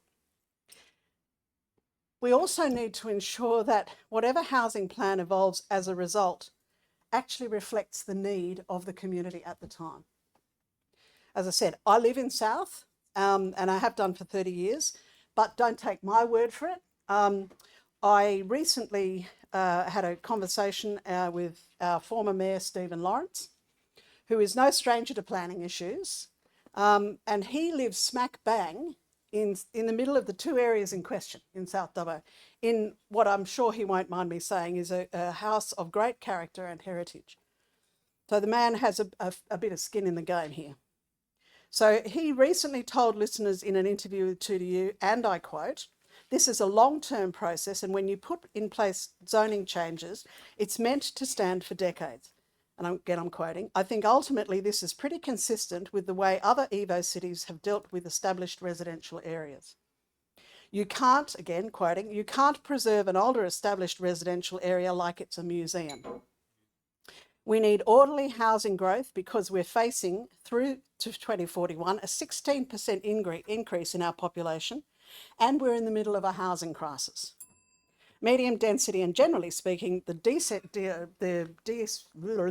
older established residential is a very normal, rational planning process." So his advice would be to don't listen to the disinformation about building high-rise flats in Dubbo. This is not what it's about. We're talking about additional dwellings, small villa units, that sort of thing, like we have in South Dubbo and Central Dubbo already. This is about orderly allowance for population growth.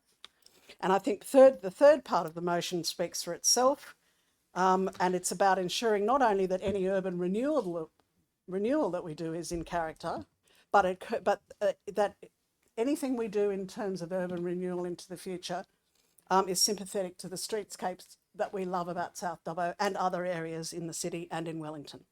So I hope this motion to work towards the rare situation of a win-win. I know not everybody will see it that way, but hopefully on this we can genuinely meet in the middle.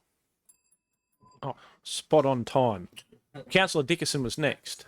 Thank you, Mr. Mayor. I'd like to move a motion to defer this particular motion that's brought forward by Councillor Cowley to be considered when we are considering the draft Dubbo Regional Housing Strategy when it comes back to Council. A seconder. Councillor Ivey. Do we have some wording for that?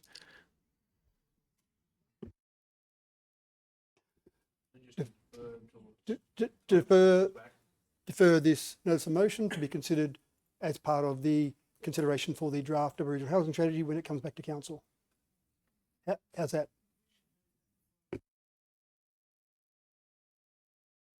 So that's the first step. Right, so first step, we'll ask the mover and seconder if they agree to that. Does the mover agree to that? Mr. Mayor, thank you very much, Councillor Dickerson. I think that's a good idea, and I'm more than happy to defer it. The seconder, Councillor Ryan, you agree to that? Yep, thank you. All right, so we add that in, and the staff will type that up, that we defer, blah, blah, blah. Any further debate on that? The deferral? Councillor Wright, raised eyebrows? Yeah, I will just ask, just to seek a point of clarity. Should this not be deferred and we go back to that vote, and those couple of items are removed, as Councillor Cowley indicated, the consultation piece around this particular draft is the longest consultation piece that I've seen. I think it's been extended multiple times, and it's gone for nearly 3 months. So communities had ample opportunity. I've also seen arguments for both sides actually on whether it's a pro this decision, especially around South Dubbo, which is 1 page of a 132-page report, for or against it. But the question I've got is more around that feedback. So should these couple of items be removed from that, will all community consultation around that particular topic also be excluded because we're no longer considering that? CEO. First, I'll throw to Mr. Jennings for comment.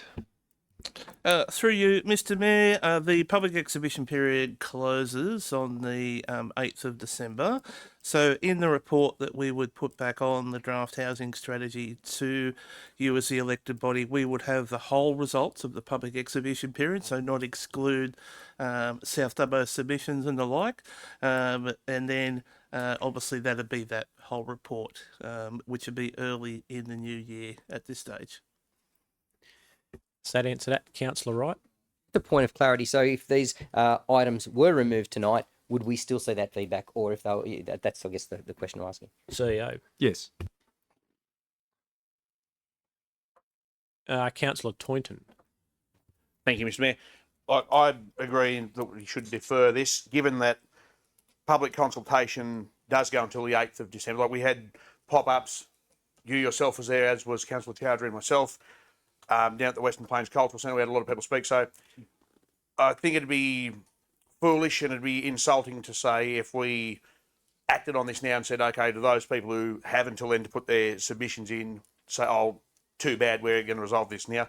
So I think this would make perfect sense to say, let's put the brakes on, we'll put this with our report, and then we'll have everything to come together and we can do it then at a later date. So I'm happy to support the deferral. Thank you. I saw another hand somewhere. Councillor Cowley. Just a question based on something Councillor Toynton just said. This original motion is not say ignoring the submissions. Is that the impression that we have? We had the CEO and the director just say that those submissions would be considered. I would have thought that if you're taking this out, that would do it, but the staff would put the report together and bring it to us. The CEO might provide some further clarity. Yes, so I'll do the hypothetical. So if this notice of motion wasn't deferred and was considered and then resolved, I think it would be improper for council to somehow edit all the public consultation, because that's fraught. You might accidentally cut someone off that didn't. So in good faith, where people have contributed to a public exhibition periods, we would have all the submissions. Now we might have one as an appendix so you can be clear about what is more focused on one matter beyond the others, but certainly from an ethical point of view, sorry about that, we would give you all the information. We wouldn't be a filter. Mr. Jennings, you comfortable with that? Further? Well, I'll just say, look, I think we've extended it enough times. Whoever from the consultants thought it was a good idea probably missed the memo of what happened in 2014, but it's important to let the community have their say. And to do that, I'm more than happy to defer it and get all of these submissions once they close and have a look at them and then make an informed decision based on all of the submissions. And look, I'd be more than happy to support point 3 tonight about the heritage bits and pieces, but it might be good based on what we heard from Mr. Duggan in the public forum to get a bit more info around that as well. But more than happy to defer, but really looking forward to the submissions coming through so we can make a fully informed decision with all of the community's views. Further debate, councillors. Councillor Chowdhury. Thank you, Mr. Mayor. Just to make a quick question, as Councillor Cowley said, I believe 4 pop-up consultation is coming. If I can get the details, like the public knows when and to the CEO. Yeah, we've held them. I don't think there's further planned, but Mr. Jennings may have more information there. Through you, Mr. Mayor. So, yeah, we have had a number of public consultation events just leading up to the 8th of December. We're just going to have 3 information pop-up events, which I'll share. It's on Council's Your Say platform on the housing strategy page, but I'll share it with councillors as well, just so everyone's aware of those events. Thank you. Further on this one to defer, councillors? Councillor Wells? Just a question, Mr. Mayor. So are we saying to defer it, we need to then vote this one down? Or what's... Or... So would vote to defer, which should put the whole thing back to when the report comes to us, after submissions close. That the motion to defer... That the motion be deferred for consideration to when the draft housing strategy report is reported to council. Is that? Yep, so mover and seconder agreed to it. Yep. So allow people to give all their feedback, get that from the community. Staff, consultants, whoever's putting together the report comes to us and then we vote on that. Yes, Councillor Cowley. Yes, yes. Just for clarity's sake and for those playing along at home and louder for those in the back, can you just confirm that there will continue to be the opportunity for community input? That's correct. But we'll go to the CEO. We'll go to Mr. Jennings. Through you, Mr. Mayor. Yes, absolutely. The exhibition period closes on the 8th of December. With 3 extra pop-ups. And it's all on the Your Say page and you can make submissions on that. Is that correct? Yes, thank you. Councillor Chowdhury. Sorry, one last question. When we 3 went to that public consultation, there was a lot of people has a concern, like some of them are, like our elderly population don't have the access to internet. Can they make a phone call or in person come and submit their concern in the council? CEO. Certainly that people can come in for assistance with customer experience. What we find, you don't have to, you can put in a written submission during a public exhibition, and often we see wonderful submissions with wonderful cursive writing from days of old. So people who are passionate are able to just do it normally in writing, or if they do need assistance, certainly they're welcome to come into our customer experience and they can talk them through the process now. Anything further? We'll go back to the mover for a right of reply, Councillor Cowley. Thank you, Mr. Mayor. No, I think that's been quite a robust debate, and I'm happy with that. Thank you. Councillors will vote on that. Please open the voting on the motion to defer.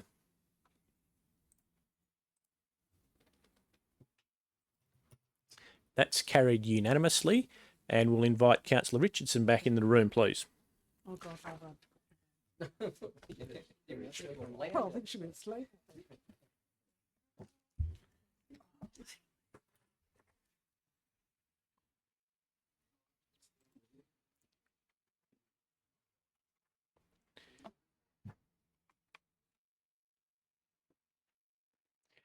Next item is 9.3 Hampton Park SESS Renewable Energy Project. Councillor Butler, would you like to move your motion, please? Yes, Mr. Mayor. Shall I read it out then? Yeah, read it out. All right. So the motion is that Council, number 1, resolve to convey its opposition to the Hampton Park SESS Renewable Energy Project to the Department of Housing, Planning, Infrastructure, recommending that the state significant project be not further progressed. 2, provide an accompanying document outlining that whilst Council welcomes investment, the reasons it considers the Hampton Park site to be inappropriate are A, the project's proximity to 200 residences, B, it will encroach on Dubbo's future potential for housing options and its ability to leverage existing infrastructure for the next 40 plus years, and C, that it is also detrimental socially, visually, and bushfire impacts, and yes, as such. Yep. All right, thank you. Thank you. A seconder, Councillor Toynton. Councillor Butler, would you like to speak to that? Yes, Mr. Mayor, thank you. So, councillors, before you have a motion to oppose the this Hampton Park project. So my appeal is essentially that this project is unfairly impinging on residents and to a very detrimental degree. So it's probably appropriate that I just spoke on ethics, but this is maybe a case in point. Like it's not illegal for a large multinational to come in and to build a generator of some description, but it may not be ethical because of the impact that it has on the residences. And councillors, I just appeal to you tonight.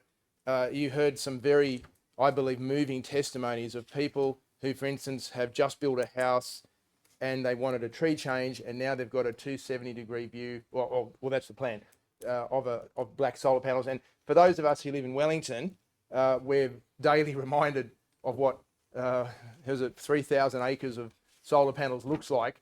I mean, from personally, I find it quite ugly, and I believe it's also prime farmland that is being used up, that is a resource that is being squandered. And I think too, councillors, we could look at this even on a bit of a personal level. If you have a house, it's where you call home.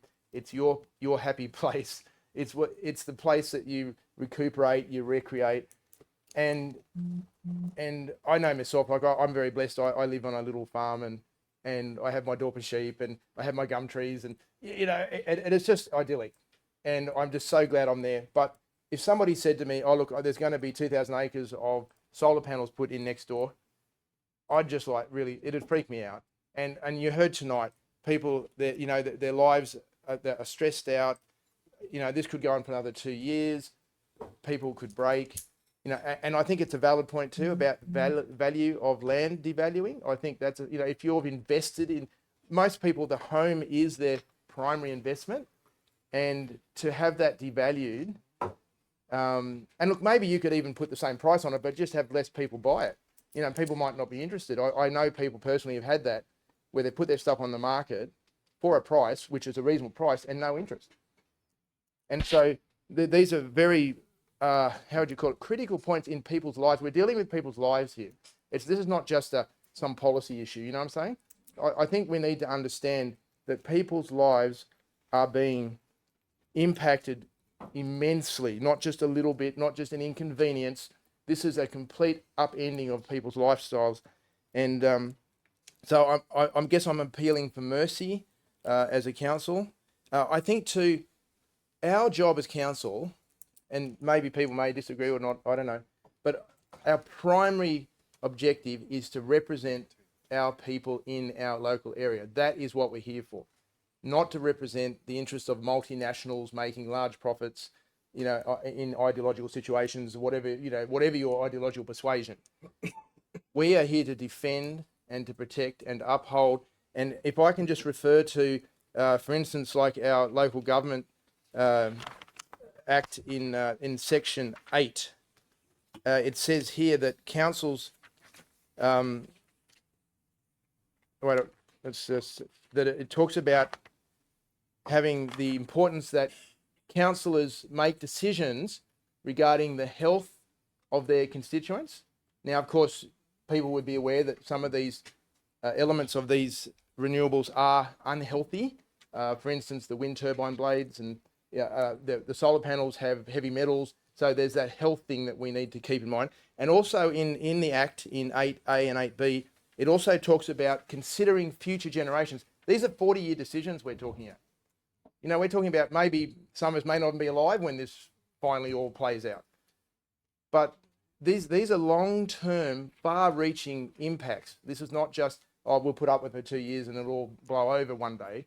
This is permanent, and I believe, from the point of view of the resident, catastrophic change. And I don't use that word lightly. It's catastrophic to their lives. And if it was me, I'd be absolutely, wrecked. And I just wanted to say that my empathy goes to the people who are affected, and I certainly will commit to do everything in my power to represent you and to protect you. And I do encourage, please, the rest of my fellow councillors to also do likewise. to the full extent of our ability. Thank you. Councillor Dickerson. A question, please, Mr. Mayor. Earlier on tonight, we voted unanimously in favour of a submission in relation to these projects. The council is doing a 9-page submission that will go off to the state government, and I would be interested in the opinion of our staff whether or not anything in this motion contradicts anything that might be in the submission. There's a few areas that I read there and that I feel might be grey areas, but I'd prefer to have our staff do it, because if that was the case, we'd need a rescission motion on what we decided earlier on this evening before we could go ahead with this particular motion. So just a question along those lines, please, Mr. Mayor. To the CEO. So more on the procedural elements, and I'll drop in a bit of the planning detail through Mr. Jennings. I don't necessarily see conflict in these words with our submission to the SEERS, and your councils will remember the thou shalt study. Yes, I would have thought some of these words would be arguably premature, because the studies, we need to see the evidence and they need to do that too, and councillors will remember the discussion at the committee on undertaking the social impacts, and certainly with bushfire, the RFS gets involved and provides their feedback. So I don't think from a procedural point of view, they are I don't think they cancel each other out in terms of the code of meeting practice, therefore requiring a decision motion. We would have some Mr.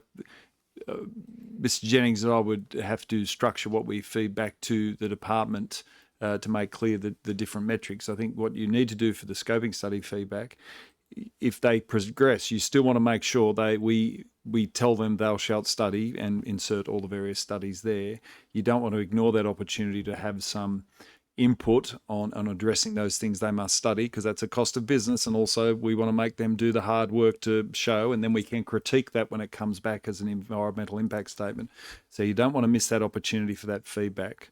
But I'll throw on that sort of planning oriented answer to Mr. Jennings for further. Through you, Mr. Mayor, I did have a conversation with some officers in the State Government Department of Planning this afternoon, just to work through this very scenario as well.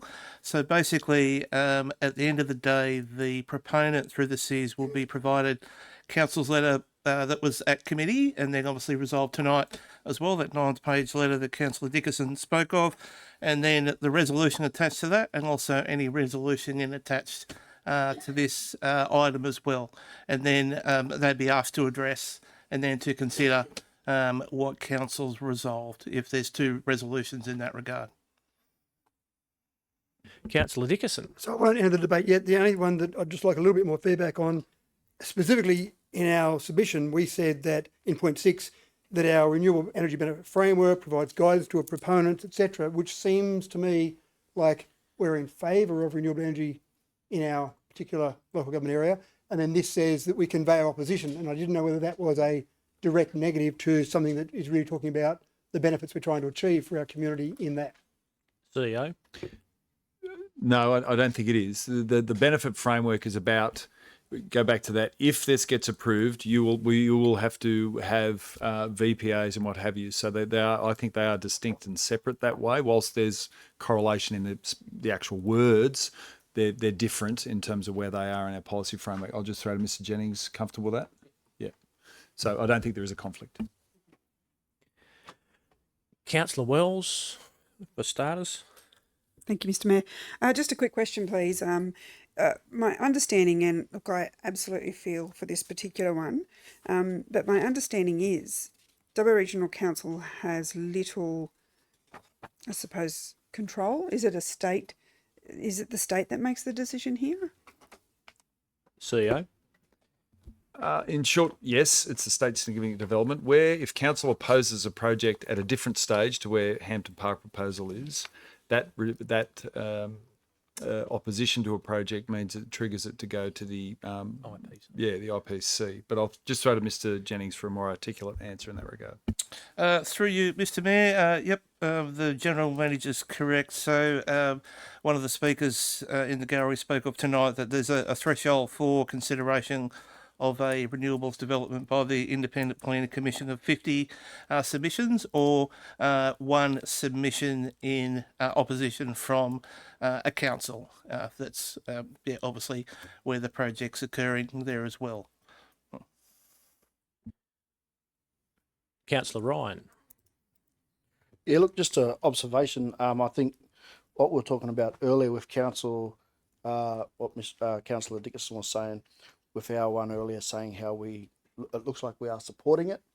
I agree. I think we do support that coming in, but in the right areas. So this one is a specific one that's different because this is one that's in an area that's just not right. So I think we've got to look at the overall picture of, yes, we would support it if it's in the right area and away from, residential areas and whatnot.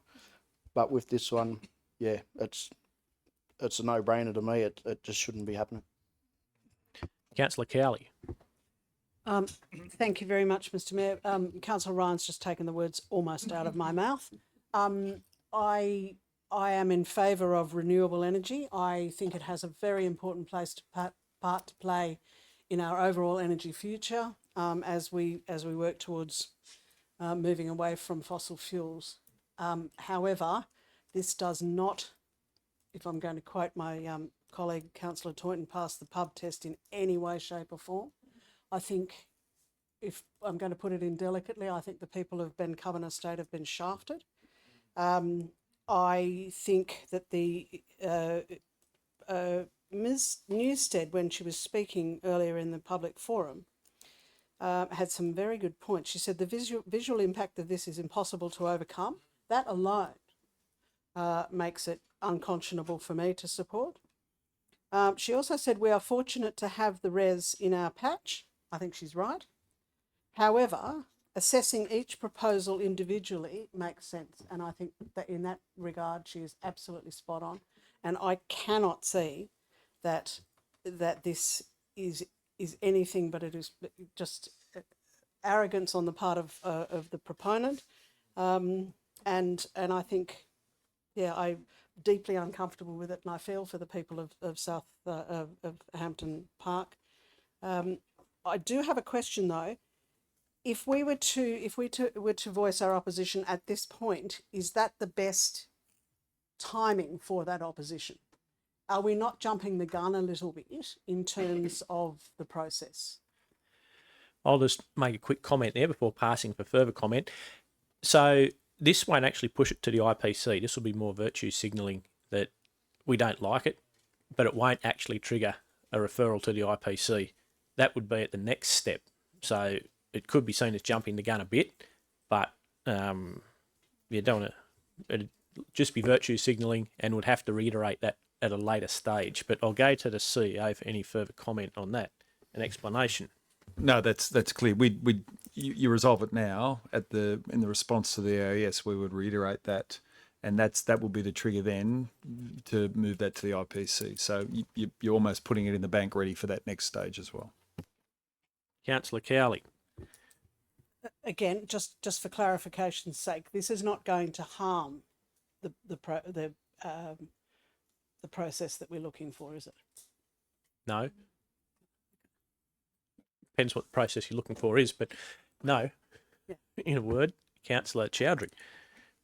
Thank you, Mr. Mayor. I'd like to thank Councillor Butler bringing that motion. I'll be definitely support this motion because in any form we have to send them the signal that we are not supporting, because every council meeting these residents are coming.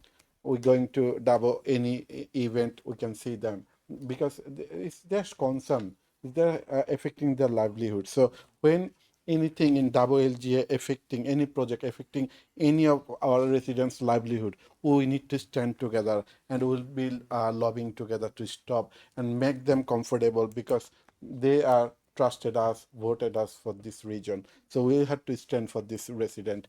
So I'll definitely vote for, and I would like to also encourage council to, in future, with the proponent, to encourage them to do this sort of project where not affecting any livelihood, not middle of the near the houses, so that affecting people. So I'll be keep advocating with the council to promote that. Thank you. Further debate, councillors. Councillor Richardson. Thank you, Mr. Mayor. I'll obviously be supporting Councillor Butler's motion tonight. It's vitally important that the people of these communities that are affected by these solar farms need to see united councillors who are prepared to stand up and say, I object to this. That's what they want. They know that ultimately it's a state government decision, but the heartbreak and the heartache that it's brought these people, and I'm not against renewables either. I think renewables are a big part of our future, but these people's homes are being decimated, their livelihoods, their lives, and they need to see that their council is united in that we can object.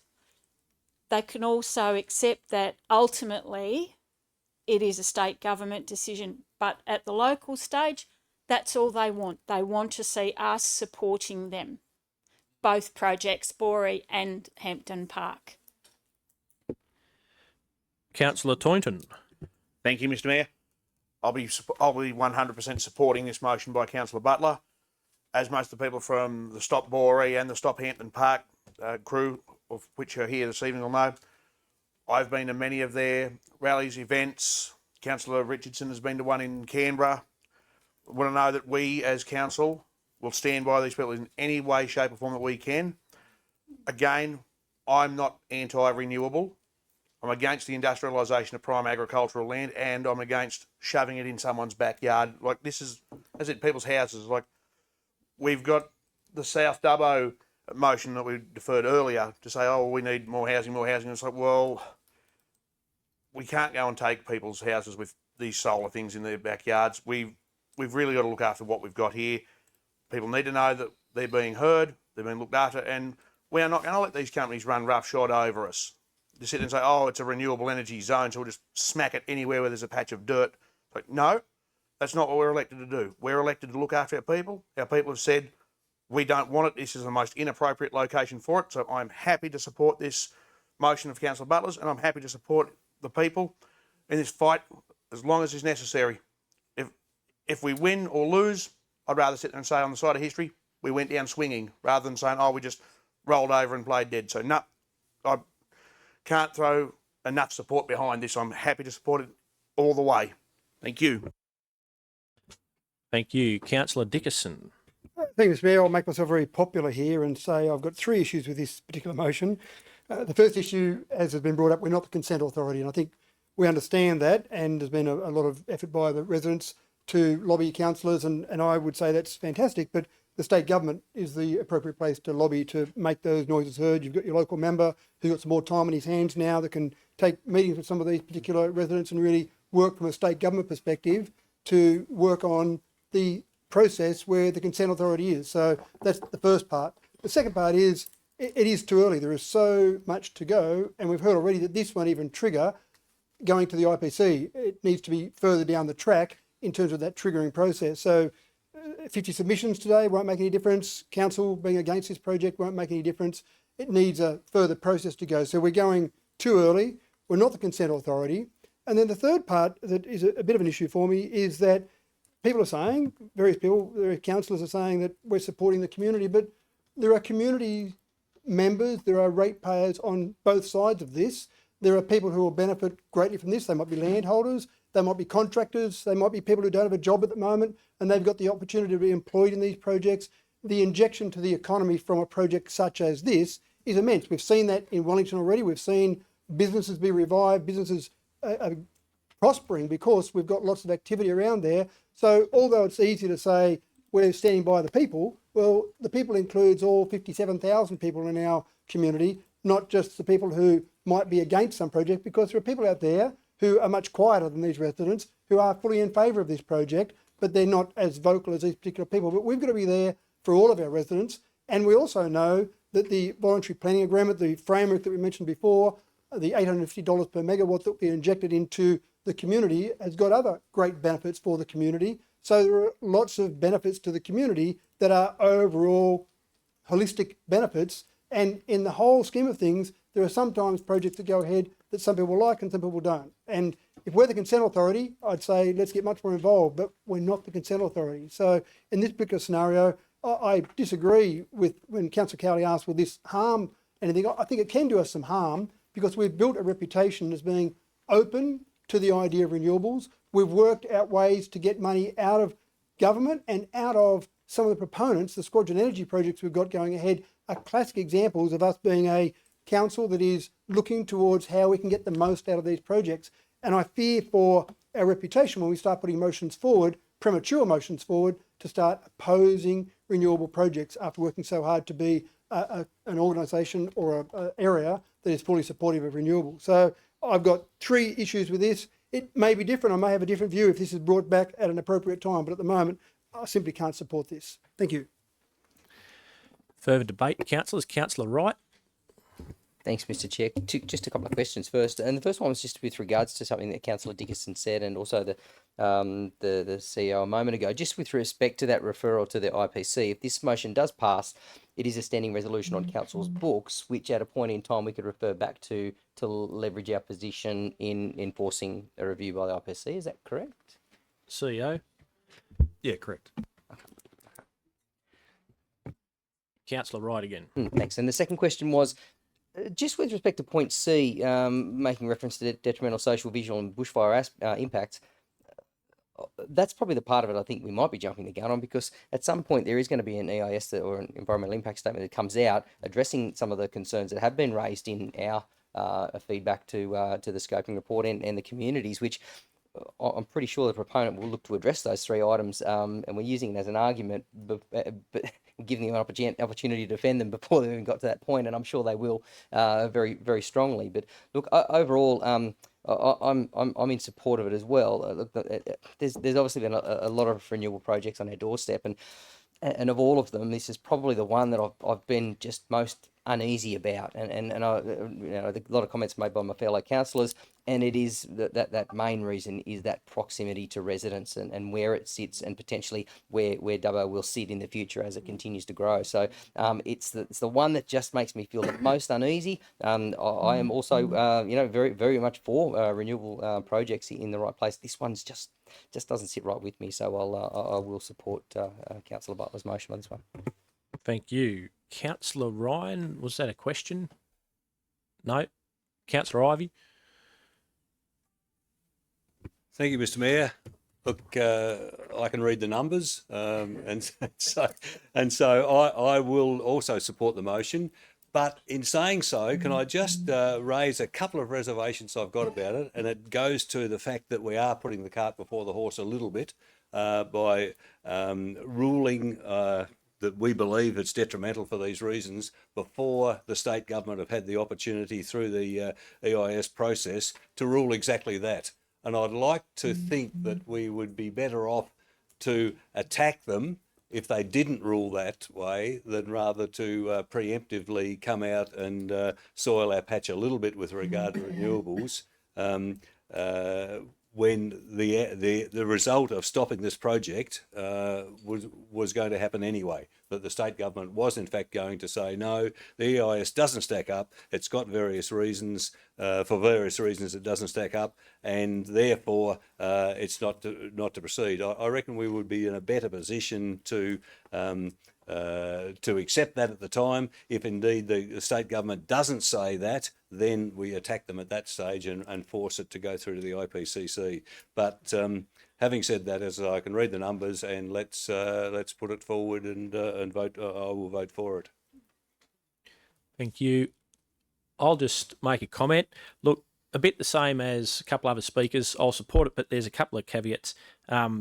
Remembering that it's on the planning grounds that these sort of projects are knocked over or stopped. It's not just on council, and quite frankly, I said before, it would just be virtue signalling. We've seen Yass and Mudgee, a couple of examples named earlier, that Mudgee's pretty much given up vocal opposition to res projects because they know it makes no impact. They haven't got to that stage yet, at Yass, but I'll tell you what, it's having no impact, and the Mayor's told me that. So we really do need to look at it on a case-by-case basis and the actual planning data. And like the bushfire impacts, for instance, we don't have that at the moment.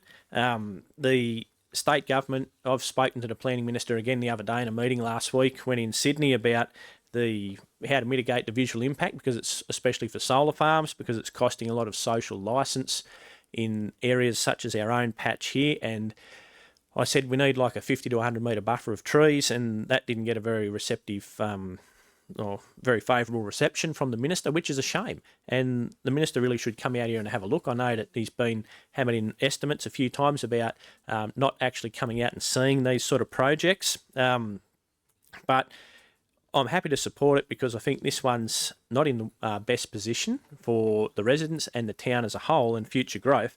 But I don't want to give the community false hope that this would actually make an impact. Us with point 1, resolve to convey its opposition, won't actually have an impact on how this is assessed into the future. Couple other little points there. I'm all for in favour of it going to the Independent Planning Commission, and council opposing it at that stage to push it through, because otherwise it'd probably be made by a couple of decisions by some bureaucrats at a lower level and the minister just sign off at it in Sydney. Having said all of that, I've got an amendment to move, which I'll move now. I emailed it around to everyone and I will read out, and it says that council write to the Minister for Planning and Public Spaces in respect to the following. A, so this would be point 3, which would be 3A. Raising concerns with the compatibility of the Hampton Park solar and battery energy storage system with adjoining and adjacent rural residential or lifestyle lots within the Ben Cubban estate, including visual amenities, social and bushfire impacts. B, advising that council is currently preparing a new regional housing strategy for the Dubbo regional local government area, which may include provisions for rural residential development on the land subject to the Hampton Park solar farm and battery energy storage system. Can I get a second for that? Councillor Cowley, thank you. I'll just write that down here. Seconded, Councillor Cowley. Looks pretty self-explanatory. Write to the minister, let him know what's going on, and that'll probably have more impact than the first one, but we can convey all of that in the letter to the minister. Any debate on that amendment, councillors? There being none, we'll put that amendment. Is it? We can just do it by show of hands, or that's right. Okay, councillors, please open the voting. Please cast your vote on that amendment.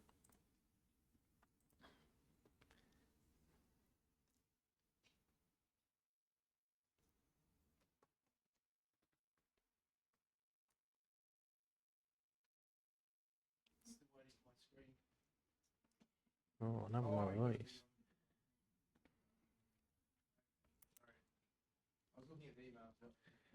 Carried 9 votes to 2, so that all becomes the one big motion there.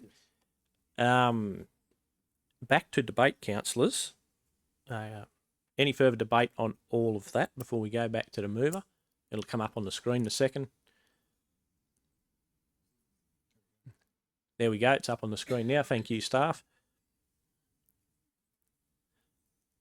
Councillor Ivey. Thank you, Mr. Mayor. I voted against the amendment mainly because of the I didn't have it. Perhaps I should have discussed it before about the writing to the minister complaining about the bushfire risk. Now I don't know. I'm not a bushfire expert at all, but I suspect actually that the risk of a bushfire is actually lessened by some sort of solar development rather than having a stubble paddock there or whatever. So I just wondered, I don't like supporting something of which I don't have first-hand knowledge or expertise in. So I just that was the reason why I think we were out of court to say that. Thank you. Anything further, councillors? No, we'll go back to the mover of the original motion, Councillor Butler, for a right of reply to anything there. Yep. Thank you, Mr. Mayor. I would like to, yes. All right, so thank you. It was a great debate, I think, councillors, and I do appreciate all that you've said and taken on board. It's been wonderful. I just, to Councillor Dickinson's point, that in a general sense, our documents support renewable energy.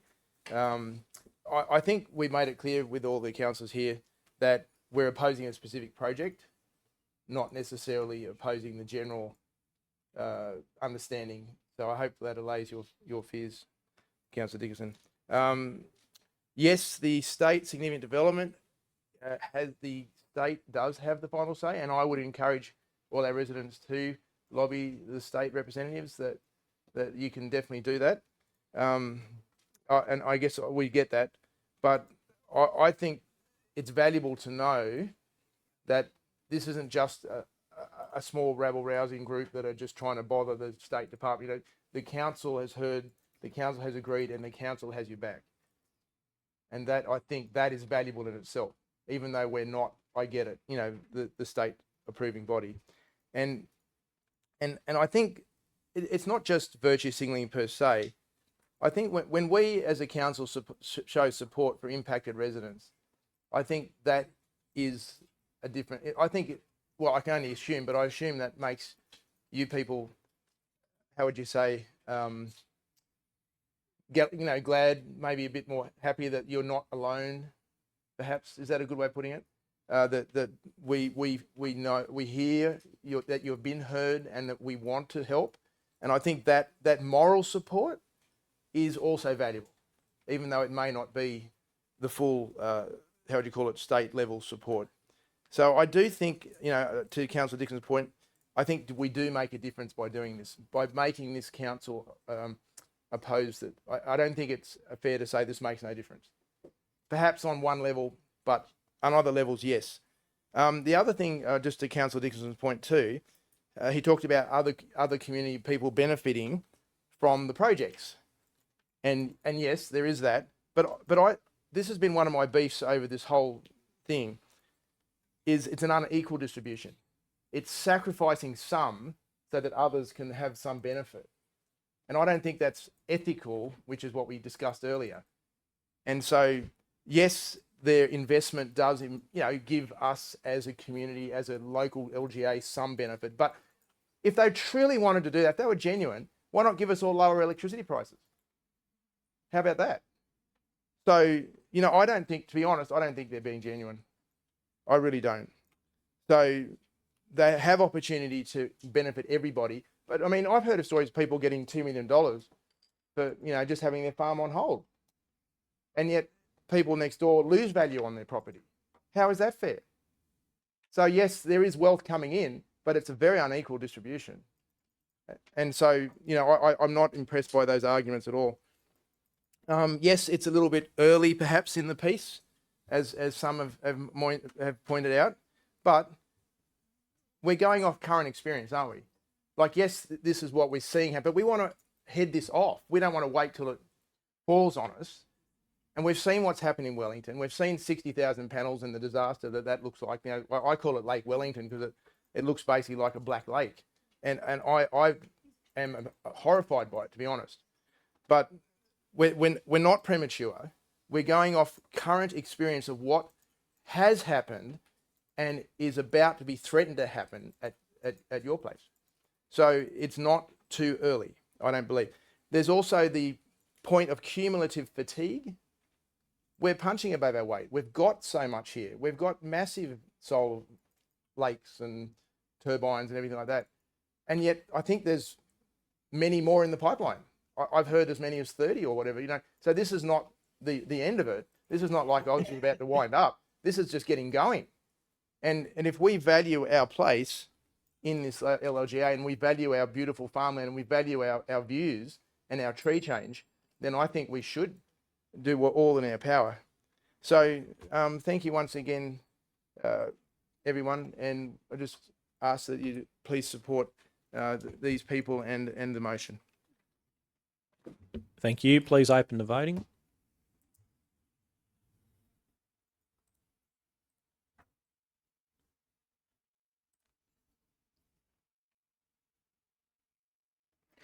Carried 10 votes to 1.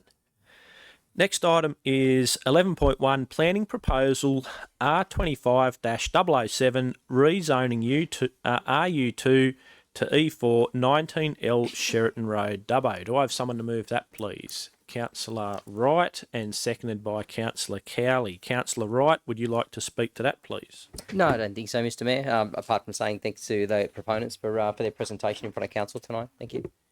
Thank you. Further debate, councillors. Councillor Chowdhury.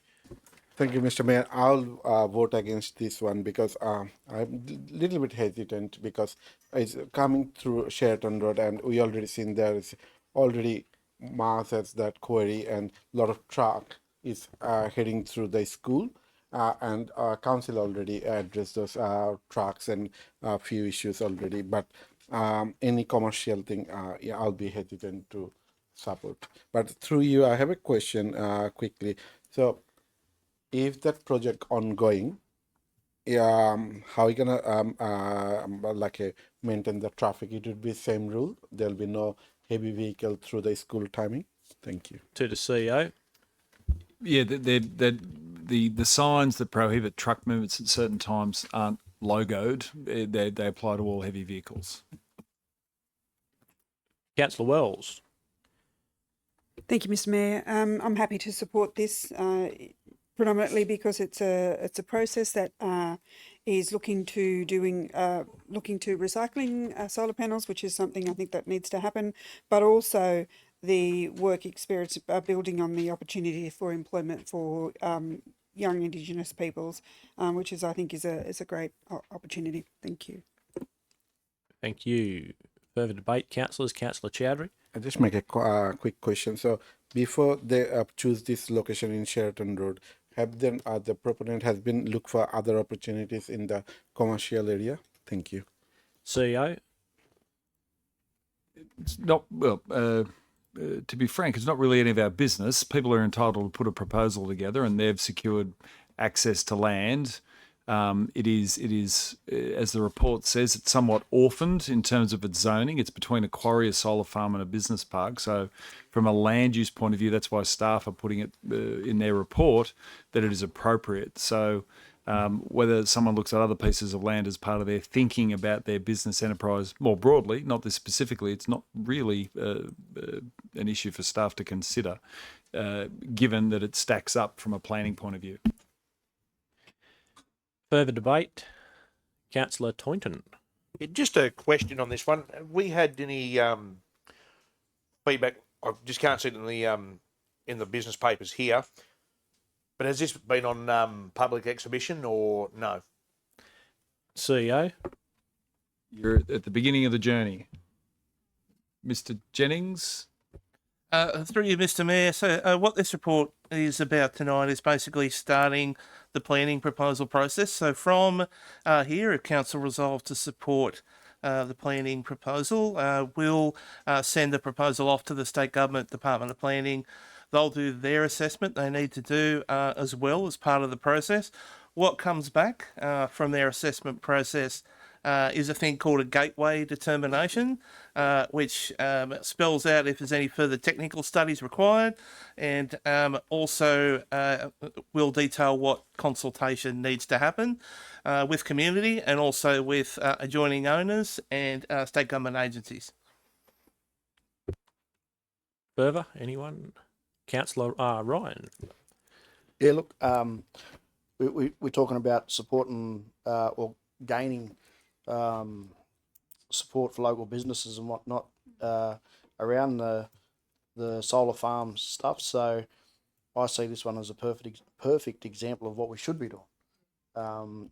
You know, these guys are locals; they're in it for the long run. So I think if we can get this happening and started, these are the real benefits that our communities are going to get, not outsiders that are coming in. Our local people that are on the ground doing the hard work.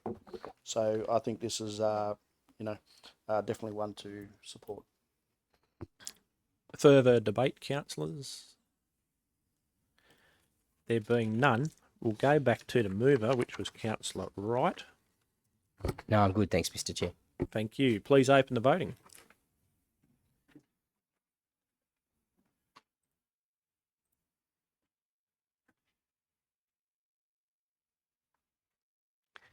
Carried 10 votes to 1. Next item is 11.2, responses to notice of motion CCL 25/246, fees and charges, tips and transfer stations. Councillor Toynton, are you moving that one? Thank you. And seconded by Councillor Chowdhury. Councillor Toynton, would you like to speak to your motion? I think it's pretty well self-explanatory there, Mr. Mayor. It's a great report there, and it's a step in the right direction. Thank you. Further debate, Councillor Ivey. Thank you, Mr. Mayor. Yeah, I agree with Councillor Toynton. It's a great report. Can I ask, though, that the issue of illegal dumping of rubbish, it doesn't seem to be dealt with so much in the report. And can I perhaps go on and say, following on from illegal dumping of rubbish, is there any appetite within council to try to prosecute some of the people who are illegally dumping, or to identify and subsequently prosecute some of the people that are illegally dumping rubbish?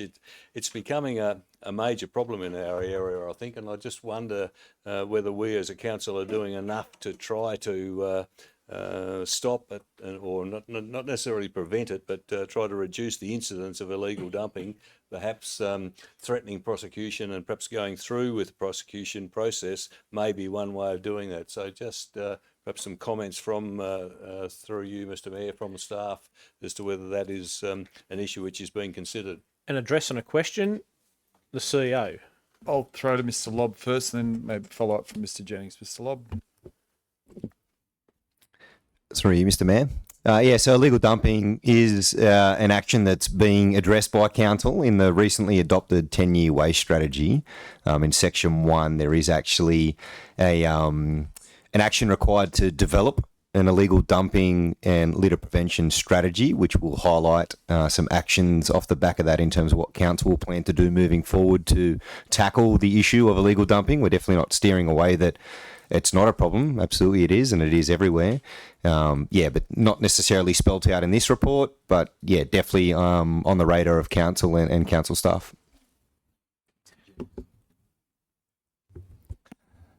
Through you, Mr. Mayor, as well, just to add a bit more there for Mr. Lobb's answer there as well. But the Ranger Services team do undertake compliance functions around illegal dumping. A good example was we received notification yesterday of some illegal dumping on Chelmsford Avenue there just in central Dubbo. But what the team do obviously is get that cleaned up. We do have a limited budget line of $40,000 for illegal dumping for cleanups to happen, but also they're in undertaking the investigations. We look to see what we can find in terms of information that might help us to identify how that rubbish got there as well. So yeah, it's a detailed process that we do get through, but ultimately, yeah, we do look at fines. And also, yeah, if it's on a scale, prosecution is also available there to us as well. Also, just to add some more context, we've seen with the bulky waste curbside trial that's been ongoing now for the last 18 months or so, that has definitely helped with recognising illegal dumping instances, and also with any spare capacity that we have in that trial. It's helped us to clean up some illegal dumping occasions on public land as well. Noting that $40,000 budget lines for cleaning up dumping on public land, not private land. Councillor Ivey. Just thank you, Mr. Mayor. Just a follow-up question. Is there any role or any possibility of working with the EPA in relation to some of that illegal dumping? Do they have a role to play in conjunction with council, particularly perhaps where that illegal dumping is along a riverbank or some area where there might be some environmental damage? CEO. I'll throw to Mr. Lobb initially.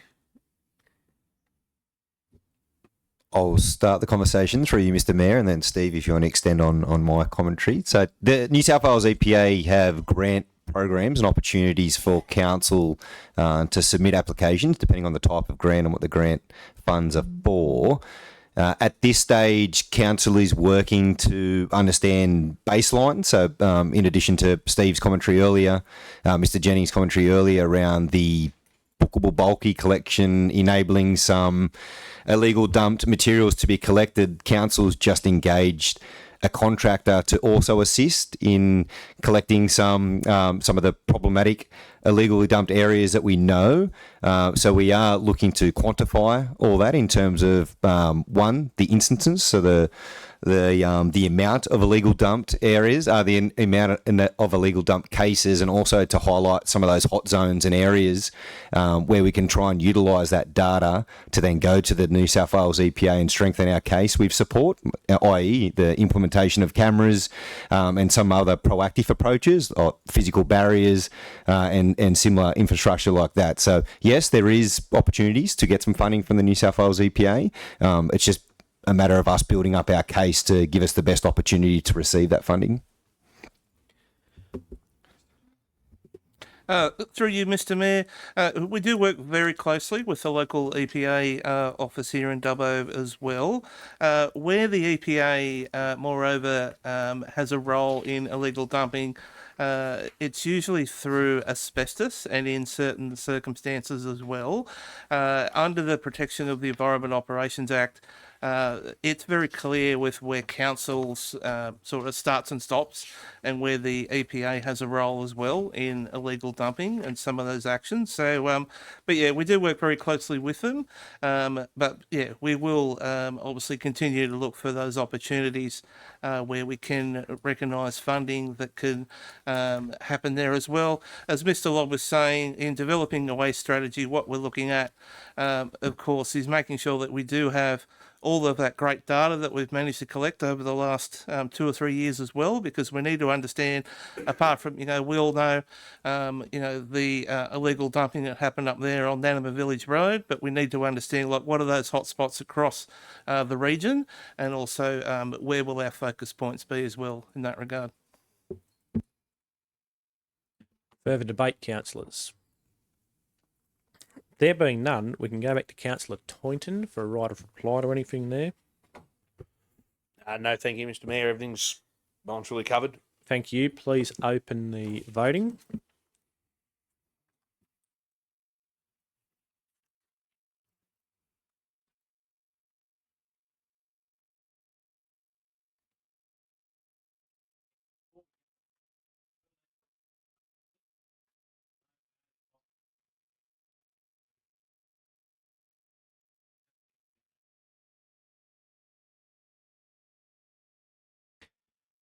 I declare that carried unanimously.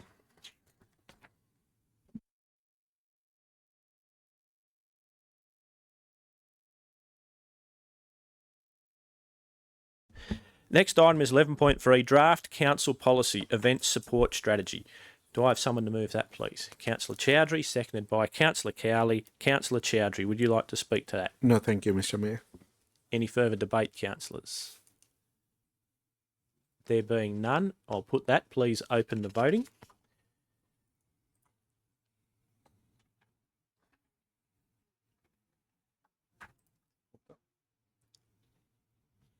Not yet.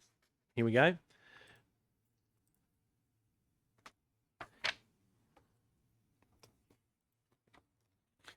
Carried unanimously. 11.4, the New Dubbo Cemetery and Wellington Cemetery Master Plans, Results of Public Exhibition. Do I have someone to move that, please? Councillor Richardson, seconded by Councillor Cowley. Councillor Richardson, would you like to speak to that? Just to say, Mr. Mayor, that it's a very comprehensive report, as usual. And yeah, cheers to the team that have put it together. Thank you. Thank you. Further debate, councillors. Councillor Toynton, then Ivy. Thank you, Mr. Mayor. So I was contacted earlier today from Marcus Haney of a local funeral parlour, just with concerns to one of the proposals to the Wellington Cemetery, whereby removing the road up the centre to make more room for graves. I'm of the belief that it will be too narrow to get funeral preparation equipment in there, like their tents, their stabilisers that lower coffins into graves, and so on and so forth. The other thing I'm aware of with Wellington's uniqueness is there's a basalt shelf that's roughly 5.5 feet below the surface, which is not ideal for single depth burials, let alone double depth burials, like where it's maybe a husband and wife or so on that want to have the same grave, which is usually done to, I think, 8 feet from memory. So do we have any geotechnical specifications for exactly where this basalt shelf is, or do we need to start looking at a new Wellington cemetery altogether? CEO. Mr. Arms. Thank you for the question through you, Mr. Mayor. Yes, the master plan does identify replacing the existing road, which goes through the middle of the circuit to gain additional plots. So, it like all master plans, they are high level documents. They really establish a concept. Operationally, we then look at how we implement that at a realistic level. And so, when it comes time to give that due consideration, we would certainly work with our local funeral directors, our funeral homes to manage their access. And so I would say that it's something that we can consider when the time comes. It's not something that we have a budget for now, and it's not something that we actually need right now. We do have time to work through any issues that may propose, but I'm personally, I would be confident that we can access that area and the valuable ground that lies beneath it and still maintain operational access. Yes, the basalt rock shelf does exist, and we do have geotechnical data which shows that. We had some ground penetrating radar work done earlier in this calendar year. That was really interesting. It wasn't as detailed as I was hoping. I was hoping for nice clear lines, but nonetheless, it really does show that we have a rock shelf there which limits availability for graves. And so the master plan acknowledges that, and the most high probable areas for basalt is covered by our ashes area. And so the graves are located where we are higher confidence that we can get depth, and where we know there's basalt close to the surface, that is our ashes area. So we've taken all of that into account. We committed to working with our stakeholders, and I think that we can deliver what we need there, following the concept of the master plan. Councillor Toynton, any further questions there? Yep. So just with that, I can't see it in the business papers, but do we have the actual geosurvey map of that shows what came back, or is that available to us, or is that I just can't see it in the report? That's all. CEO. Mr. Arms. Through you, Mr. Mayor. No, it's not in the report. We'd happily show you that. There's nothing secret about it. The basalt rock is sticking out of the ground, so everyone can see it when they walk there. We certainly provided it to the consultants that did our master plan, so they certainly designed their considerations around the presence of that rock shelf. Councillor Toynton, further. That pretty much covers that one. So just a second one is, if we resolve in favour of this tonight, does that mean that we are going to be ripping up that road, or is this just that we'll consider that as part of the plan down the track, or as you say, it goes now? CEO. I'll just start. So master plans set the direction, and then to Mr. Arms' point, then at a future time you've got to dive into a design detail, and necessarily that will involve consultation with stakeholders. So it's the light on the hill. We're aiming for that. Master plans do evolve and change, because when you get down to that next level of detail, and it might be a certain stage, that will necessarily cause you to inform maybe a revised master plan. So it's not saying we're going to go and dig up the road straight away. It's calling out that it's our direction. That's the best way to get the most available space out of the Wellington Cemetery. But to Mr. Arms' earlier point, there's a lot more detail to go before it becomes real. Further debate, councillors? There being none, we'll go back to Councillor Richardson for right of reply to anything there. No thanks, Mr. Mayor. Thank you. Please open the voting.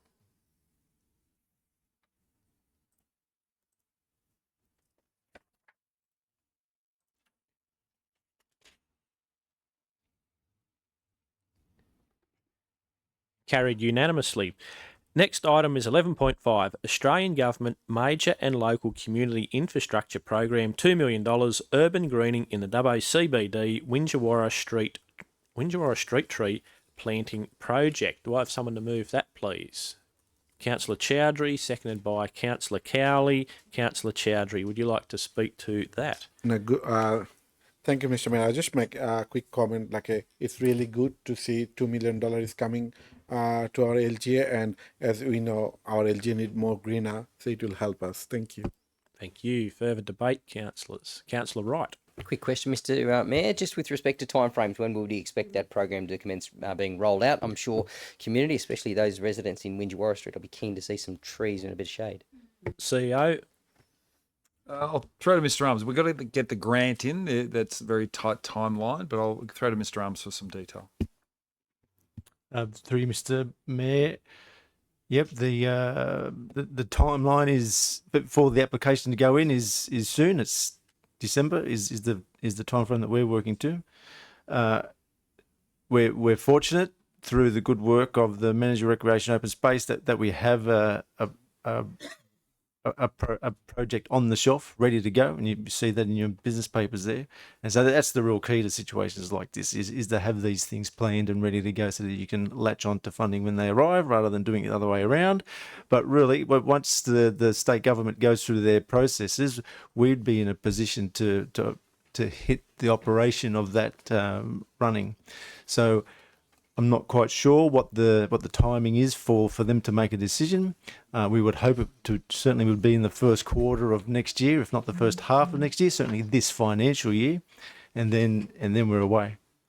It needs to be spent by 27, 28, 29. Yeah, 28, 29. Back to the CEO. And I'll just pass to Mr. McAllister for some timelines he's been working on with our infrastructure delivery team. Through you, Mr. Mayor. As the CEO just mentioned, yes, we've been speaking with the infrastructure delivery team. They've got a very full workload through to about April 2027. So that's when we're looking at actually getting the trees into the ground. We've also allowed for 2 years watering as part of that establishment, which is allowed under the program as well. So we don't want to just be putting the trees in the ground and letting them go by themselves. We really want to try and get the trees established and make sure they have the best possible chance of survival. Thank you. Further questions or debate? There being none, I'll just say this will be great, noting it doesn't go down to Wellington because it's the seat of Parks and Wellington's in the seat of Calare, but this will hopefully green a street that wouldn't have been done otherwise. Back to the mover, Councillor Chowdhury, was it? I'm good, thank you. Thank you. We'll have a vote on that. Please open the voting.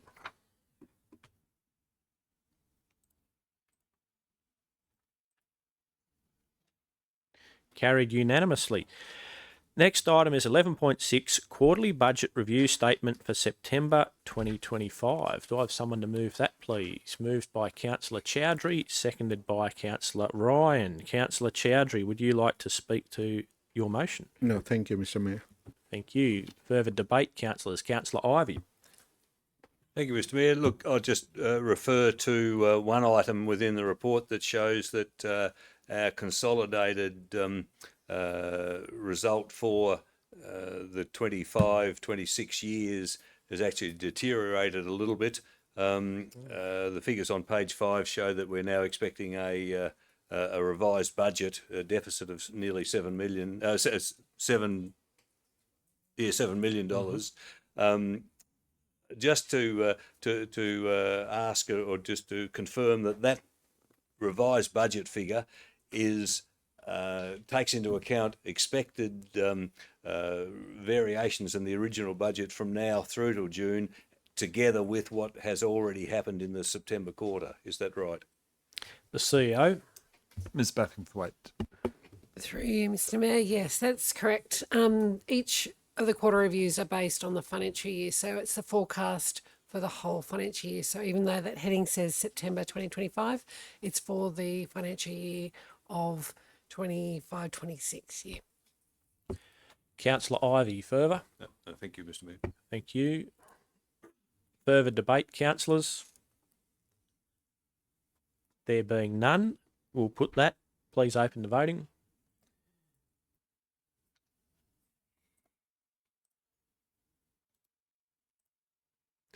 Carried unanimously. Next item is 11.7, proposed land classification, Troy Rail deviation, lots 5, 8, 9, 10 and 12 of deposited plan 1241494. Do I have someone to move that, please? Councillor Wright, seconded by Councillor Ivey. Councillor Wright, would you like to speak to that? Not for this one, thanks, Mr Mayor. Thank you. Further debate, councillors? There being none, we'll put that. Please open the voting.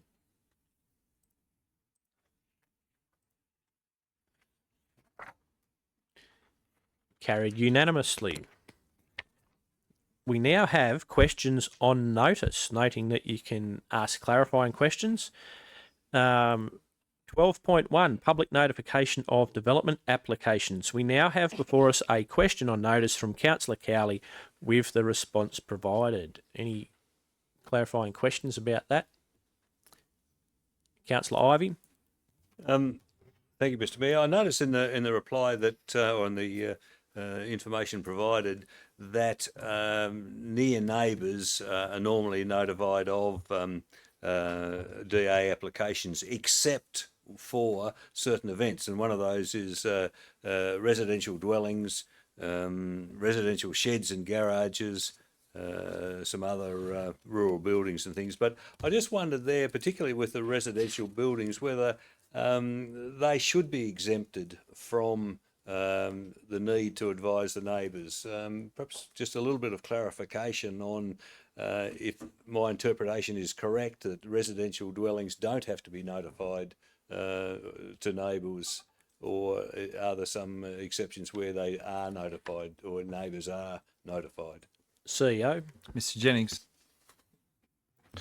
Through you, Mr Mayor. So the community engagement strategy, which is where our notification requirements are found for development applications, basically, and I'll use this as an example, if it's a normal 600 square metre block of land in a residential estate that's vacant, there is an expectation that there will be a dwelling built on that land, and then there could be a pool, there could be a shed or outbuilding, of course, as part of that process as well.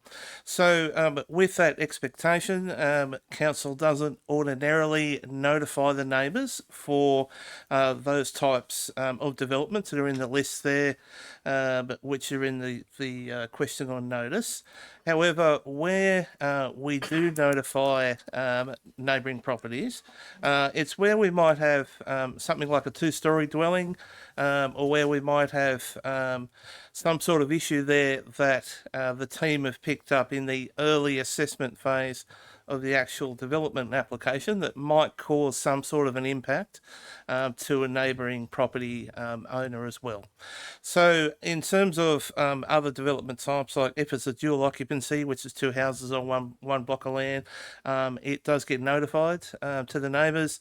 Like a normal subdivision gets notified to the neighbours. So it's basically those types of things and upward definitely get notified.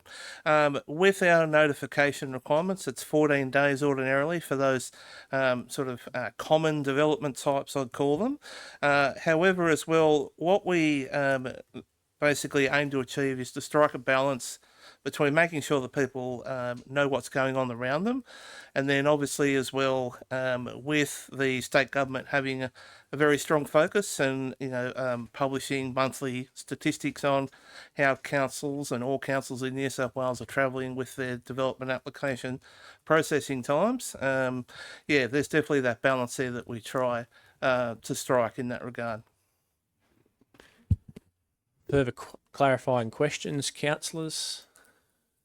There being none, we move on to 12.2, Dubbo Region Arts and Culture Council. We now have before us a question on notice from Councillor Cowley with the response provided. Any clarifying questions there, councillors? No. 12.3 Overhead banners, Macquarie Street. We now have before us a question on notice from Councillor Cowley with the response provided. Are there any clarifying questions? No. We now move to 13. Comments and matters of urgency. We'll now go around the room and start with Councillor Chowdhury. Thank you, Mr. Mayor. I would like to thanks Mari, because his last meeting with us. I acknowledge your work with. It was a great pleasure to work with you, and I think everyone will miss you and your leadership and the staff also. And also like to congratulate Luke Ryan for new GM. It's onboarding, so I'm looking forward to work with you. And also I'd like to shout out the people getting that Double Day Award is coming this Thursday. Those people got the award. They really worked hard and they're getting recognition. I really give a big shout for them. Thank you. Thank you. Councillor Butler. I might pass this time, Mr. Mayor. Thank you. Councillor Ivey. Thank you, Mr. Mayor. Look, I would too like to pass on my congratulations to the CEO, not for gaining another position, but for what he has contributed, in my view, my time on council. I think congratulations, Murray, on what you have contributed. You've guided us all pretty well. You've enabled us to be individuals, but yet work cohesively. And certainly your knowledge of the whole local government area is incredible. So thank you very much personally for your help that you've given me, and also collectively, thank you very much for what you've done to the local government area. I think, again, from putting my Wellington hat on rather than the LGA hat, certainly your inputs into Wellington have been well appreciated, and the residents really have thought that they have been, if not looked after, at least listened to. So thank you for that. And again, congratulations to Mr. Ryan for being able to step in and the acting GM role. So well done. Thank you. Thank you. Councillor Dickerson. Thank you. Not to bore everyone with the same statements over and over, but I feel that councillors around the table have had the pleasure of working with Mr. Wood in his capacity as CEO. But my experience goes back to WA City Council days when Mr. Wood was appropriately Parks and Land Care. I just thought the surname of Wood was perfect for, I don't know why you got the position, Mr. Wood, but certainly yes. Parks and Land Care was seen appropriate for someone with the name of Wood. And my experience with Mr. Wood back then, when I was on WA City Council, certainly was someone who was keen to progress whatever area he was in. He wasn't GM at the time, but certainly worked very hard in the area of Parks and Land Care. And I think the fact that you were given some other special projects during that time was a reflection of Mr. Riley at the time, who was the General Manager of Council, saw a lot of potential in you and saw that even looking after all the Parks and Land Care, you still had potential or still had capacity to undertake other activities. And they might have involved things like the EVC's MTB series, very involved in it, very involved to the point we had to get on a push bike and race at some of those events there. The amalgamation, which was after my time, but the amalgamation, obviously a huge project there, and someone that was needed to be able to bring two different councils together when both communities didn't necessarily want to be brought together. That was a huge project, and again, Mr. Riley entrusted you with that particular project. So my experience with you in WA City Council days was someone who was certainly energetic, was certainly going to make a difference to whatever area it was in, certainly going places, and obviously had a little break away from council, but would always have been CEO or General Manager of WA City Council if it was stayed as WA City Council or WA Regional Council. So certainly from the perspective of what I saw in the time, and thank you for your time at WA City Council. Again, WA Regional Council came along, you were a star performer there to the point where the state government wanted to get you involved in some projects, which you did obviously, and then thankfully came back about 4 years, 2020, so 5 years ago now, so 5 and a bit over years ago. So again, WA Regional Council has been a beneficiary of your drive, your vision, and treading that incredibly fine line between being someone that councillors can go to for advice without advising councillors. And that's a very tricky spot to be, because you've got your role and you understand that role, but being able to tread that fine line and also manage a group of councillors, which is an absolute skill on its own. So thank you for your time. Thank you for your contributions. Dubbo, thank you for your contributions. And Dubbo is certainly the loser and Coffs Harbour is the winner. So thank you, and I'm sure we'll see you around sometime. Thank you, Councillor Dickerson. Councillor Richardson next. Just a couple of things. First off, well done, Murray. Good luck, even though you're dead to me. Congratulations to Luke for landing the interim GM job. I'm sure you'll have a ball up in Coffs Harbour, Murray. So just another little thing. I was very proud to go to Yumunjeri on Remembrance Day and to speak at the Remembrance Day service. The people out there are amazing, even though I'm probably related to most of them. It was very humbling to look on the wall of remembrance and see names of relatives that had served in both wars. The people out there made me feel very welcome. There was also a Christmas party on the 13th of December at 5 o'clock at the Drover's Dog. And they also would have liked me to pass on my thanks to Craig Arms and his team for the preparation of the cenotaph. It was absolutely beautiful. It was just a real bush service and something that I'll cherish and remember for a long time. Thank you, Councillor Richardson. Councillor Toynton. Thank you, Mr. Mayor. Yes, so not really much this time around, but following on from the last comments and matters of urgency section, I was chipped, and rightly so. I called the Stewart Town Advancement Association the Stewart Town Progress Association. That did not go unnoticed. So I'll just apologise and correct the record that it's the Stewart Town Advancement Association. I know Marcus will be watching and say, good. On Stewart Town news, as all of you may have seen, I am rocking a moustache, not my usual fashion, but on the 2nd of November we had the shave out there in the barber's chair at the Ironbark pub. I actually did the barbering, and everyone volunteered for the straight razor, so the cutthroat, no nicks, but a steady hand from myself, so that was pretty good. I ended up doing 10 in the chair, so we're trying to raise a fair bit of money out there for Movember, a good cause, so I would have liked to have come in and seen the caterpillar on faces here tonight, but oh well. It happens. It does get itchy. I've never grown one out this long.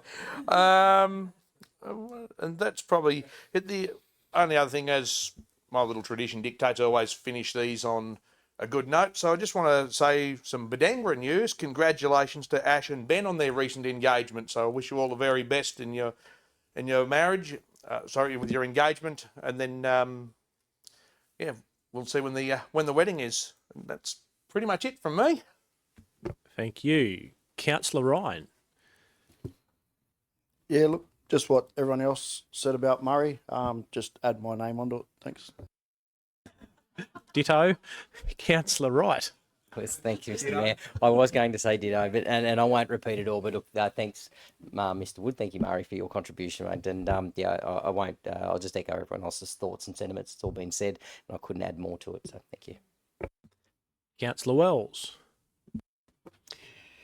I have to join the queue, and I wanted to also say my thanks to Murray and your leadership and I think mentorship over the last couple of terms. For me, I feel like this term that you have been able to give me a little bit more courage to do some more talking, and I really mean that when I say that. And I'm sure that's the case for other councillors as well. Your support to your executive team, you should be so very proud of what you've built in your time here and the teams that report to them. I'm really, really proud to be a part of Dubbo Regional Council, and I owe a lot of that to you. Thank you. I do want to quickly say, I think, a bit of a shout out to the National Indigenous Touch Carnival. Was here on the 8th and 9th of November. It was an amazing display of some really cool skills down there. There was young kids right up to adults, and we stayed and watched.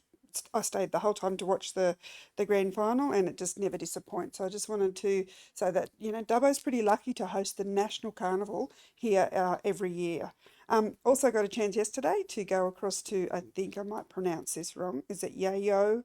The art over at the Western Plains Cultural Centre. It was amazing just to go in and have a look at that. I was really amazed, but even more amazed when somebody showed me, because I was heard that the artist is 96, and I'm like, wow, I probably won't even make it to 96. But to look at how young she looks, and just go and Google her, she's amazing.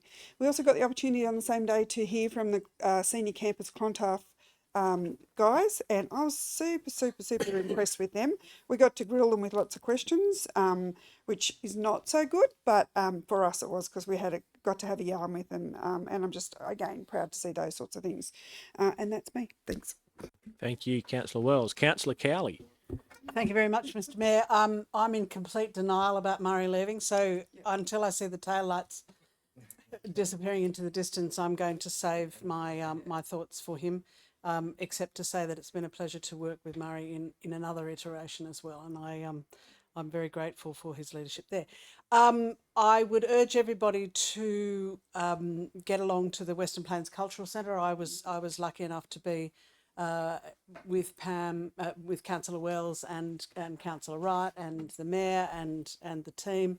Huge shout out to the team at Western Plains Cultural Centre who've worked very, very hard to put the Yayoi Kusama exhibition together, which is about pumpkins. Anyway, have a look. It's quite extraordinary.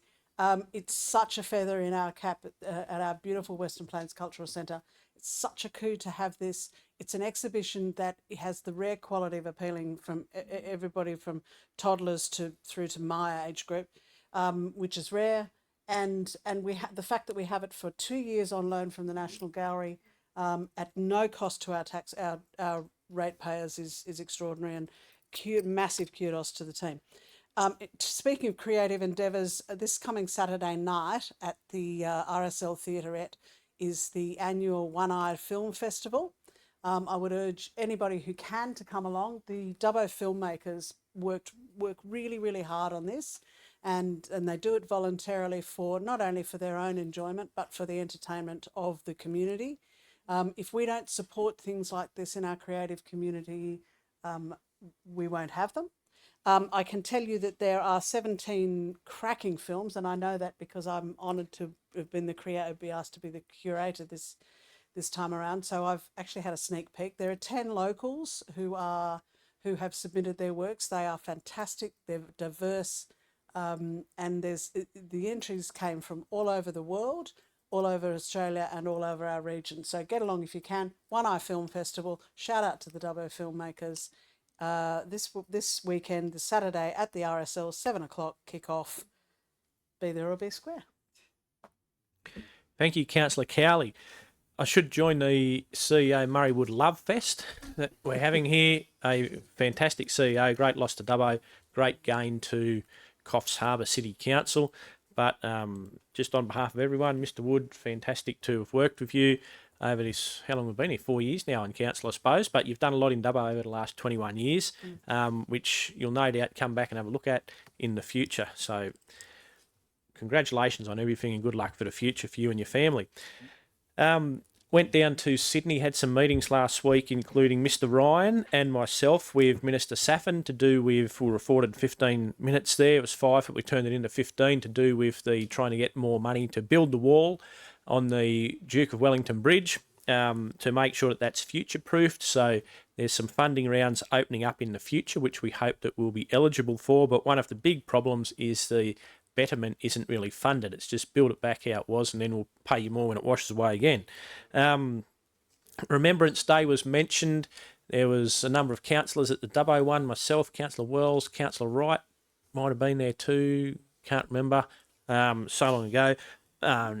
Probably councillors at the Wellington one as well, and Councillor Richardson reported back on Umunjeri, representing council there. It was a really great day in Dubbo. It was fantastic weather, and one of the better things that I thought was when we were having our minute silence, Dubbo Central School was having their ceremony, and we could hear them sing the national anthem at that time, and it lives on. The remembrance lives on, and that's what we need in our society, to remember those who have served overseas and fallen. And that probably does it for this month. With that, we'll go on to 14 confidential items. The next items for consideration are deemed to be confidential under Section 10A of the Local Government Act. The next item, being 14.1, has been identified as likely to be discussed in a closed session of council. Can I now have someone move us into confidential session, please? Councillor Chowdhury, seconded by Councillor Richardson. We have no applications from members of the public to make their representations regarding whether the meeting should be closed to the public. I'll now open the electronic voting on that. Please cast your votes.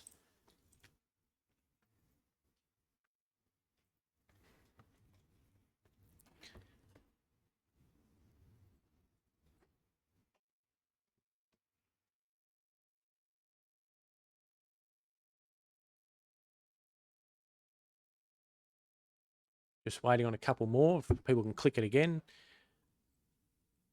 Technical glitch going on.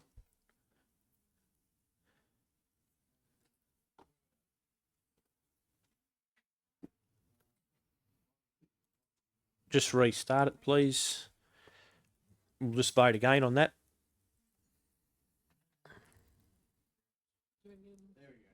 Righto. Carried unanimously. I declare the motion carried unanimously and will move in the closed session, the time being 8:25 p.m. The streaming will now be turned off and any members of the public will be asked to leave the chamber. The chamber will be reopened and the live stream restarted after deliberations on these matters, with the resolutions to be made public. Please stop the web streaming.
Read that last line under please start.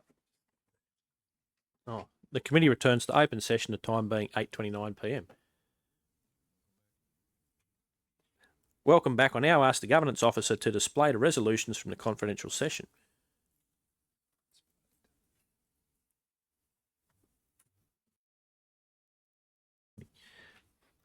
I'll now close the meeting, the time being 8:29 p.m. Please stop the web streaming.